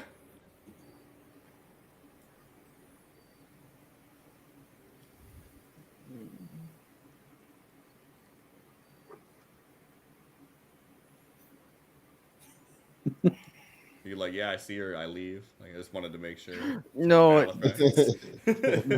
Figuring out how to words. Yeah, and not, have people jump out of their skin because they probably don't notice that I'm standing there, or do they? Oh, I mean, like, they're like hustling and bustling around this room. So if you're inside this room, you're probably in someone's way at some point. So people are like walking around you. So yeah, you're probably noticed of being there. If you just kind of stand around for too long, you probably get someone asking you, like, hey, I'm you gonna got a purpose here? I'm gonna call it to Tiffany and say, hey, She's like, I'm a little busy. let me guess, someone got processed. It's like, God, I hope not. What's all the chaos for then? There's weird readings that we're getting from the tools. Seismic activity. Number 7 giving you issues? She like gives you a puzzled look. She's like, yeah, it's working at a higher capacity than normal. Thought so. Just so you know, there are people that are about to get processed. It's what I told you about.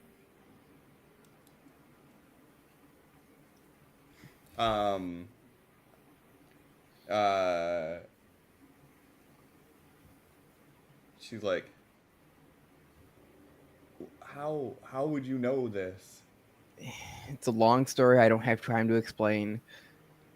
Number 7's gonna go out. Try to keep it if you need it, and then he'll turn and walk out and back into the room. It's happening. You hear like yelling out, like, divert power from 4, more power to 7. He'll go back out and explain what's going on. It's about to happen. If they're getting seismic activity in there, because I'm assuming when you said they're about to happen, you're actually explaining what happened. Yeah. If they're getting seismic activity there, then they're definitely getting readings of the digging. Nell's gonna look at Hogblade. Either you smite the floor or I do.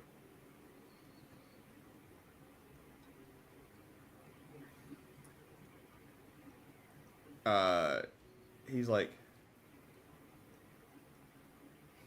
there has to be a different way of doing this.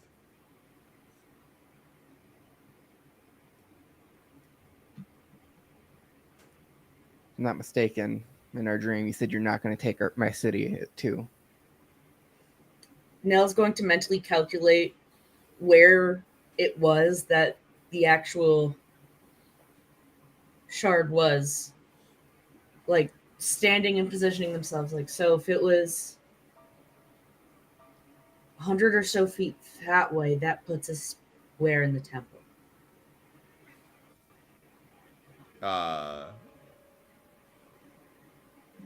You'd be like right underneath like a hallway, basically.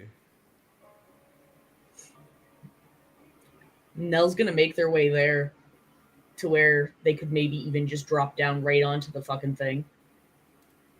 Try to smite the floor there, see if anything happens. And yes, they are actually doing it. As you start walking out, Highblade's like, where are you going? You said there might be another way, and I thought about it, and the actual end goal would be about there as they're pointing down the hall where they're starting to try to make their way to. So I'm going to go hit the floor there and see if it falls through and I can try to get to the shard before they even make anywhere near it. We're not letting them get a hold of that kind of power. I don't know how many people will die. All right, and he's sort of making a light jog like in your direction as you're saying this. Go ahead and roll your smite damage. Boop. I mean, I guess it's going to end up being like battle axe and that damage because it's just the floor. Yeah, I mean, technically you could do like your divine smite, you could do a searing or a thunderous smite, and you could do your regular attack all in one if you really wanted to. Rolled it.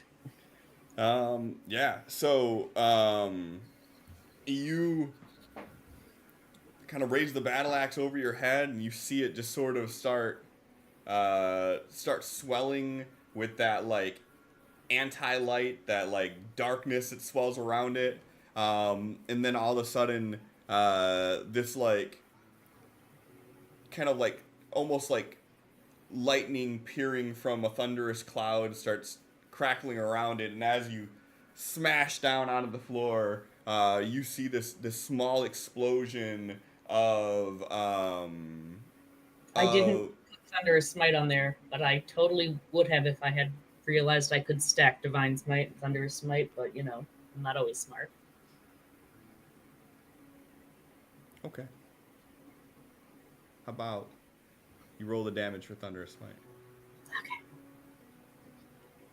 Okay. You like my wobble? I do. What is it, 1d8? 2d6 thunder damage. I was just reading it. Yeah, you can just roll 2d6 if you want, or if there's already a button for it, do that. All right. So again, darkness swells around the blade of the axe. Little crackles of thunder appear on it, and as you slam down, there's this explosion of tile where you hit, and you see this scar left in the floor of just solid rock. And as you do that, that feeling of dread that you had fills your chest even stronger. It feels like it did when you jumped into the hole. And we're not even in the room anymore. And all of a sudden, you see the little bit of light that was peering through the windows begin to darken. And you start hearing this monstrous laughter echoing outside. And that's where we're going to end it at tonight. Fucking Countess.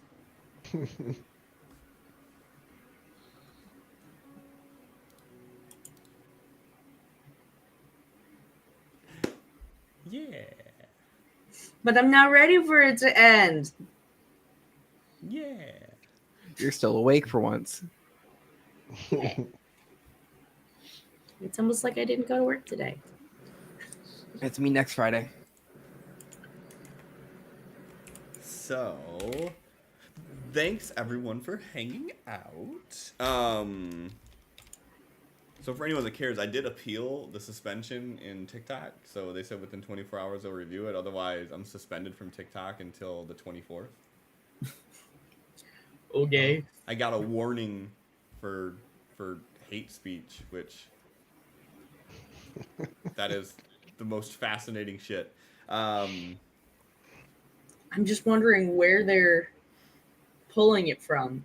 I don't know. Like I said, the only thing I could think of is me like talking. I went off on a small tirade against Dag. Yeah, but if it was from something somehow earlier, No, I'm not what sure if it's what we said. Well, I'm curious if like Dag was misheard with a word that starts more with the fa. That's what I was thinking of while I was sitting here thinking about it. Like, depending on what type of I doubt that like someone reported it. I'm assuming it's like some AI that they have that picked up on it. But they're gonna review it and clearly hear that was not the word that I used. It was definitely Dag because he sucks. But I will have to give him a new name that I can call him on stream because I will not stop. Dagbert. I will not stop insulting that man. But I'm pretty sure that's what it was. But yeah. So thanks for hanging out.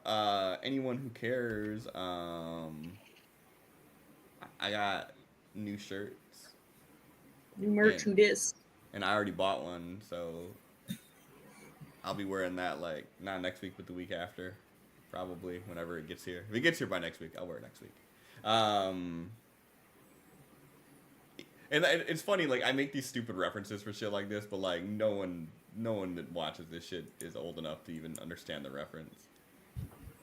No one understands the reference, let alone the original of it. So it's a clueless reference for one, and it's a fucking Coolio song for two. No one's gonna fucking get it. But the literal meaning is fine. You can get it off just the literal meaning.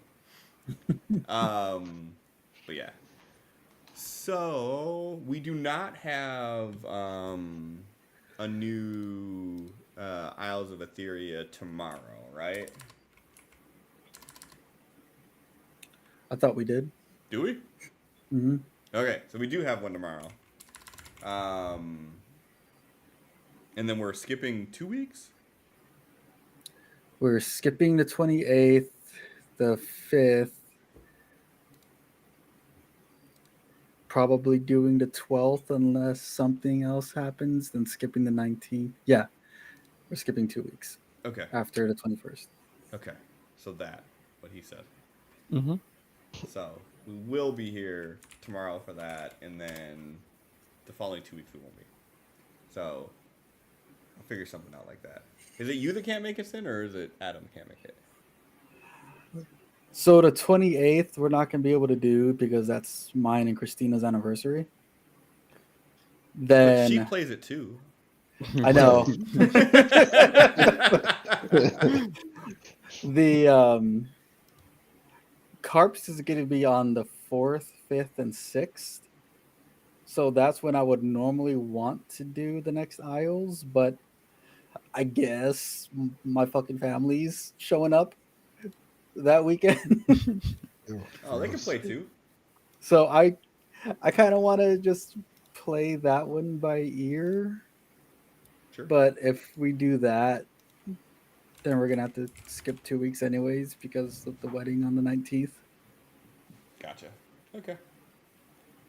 That works out. So yeah, so we'll be here tomorrow, and then we'll play the other weeks by Oh ear. my gosh. Mm-hmm. All right. YouTube. This is where we say farewell. So thanks for hanging out. Bye.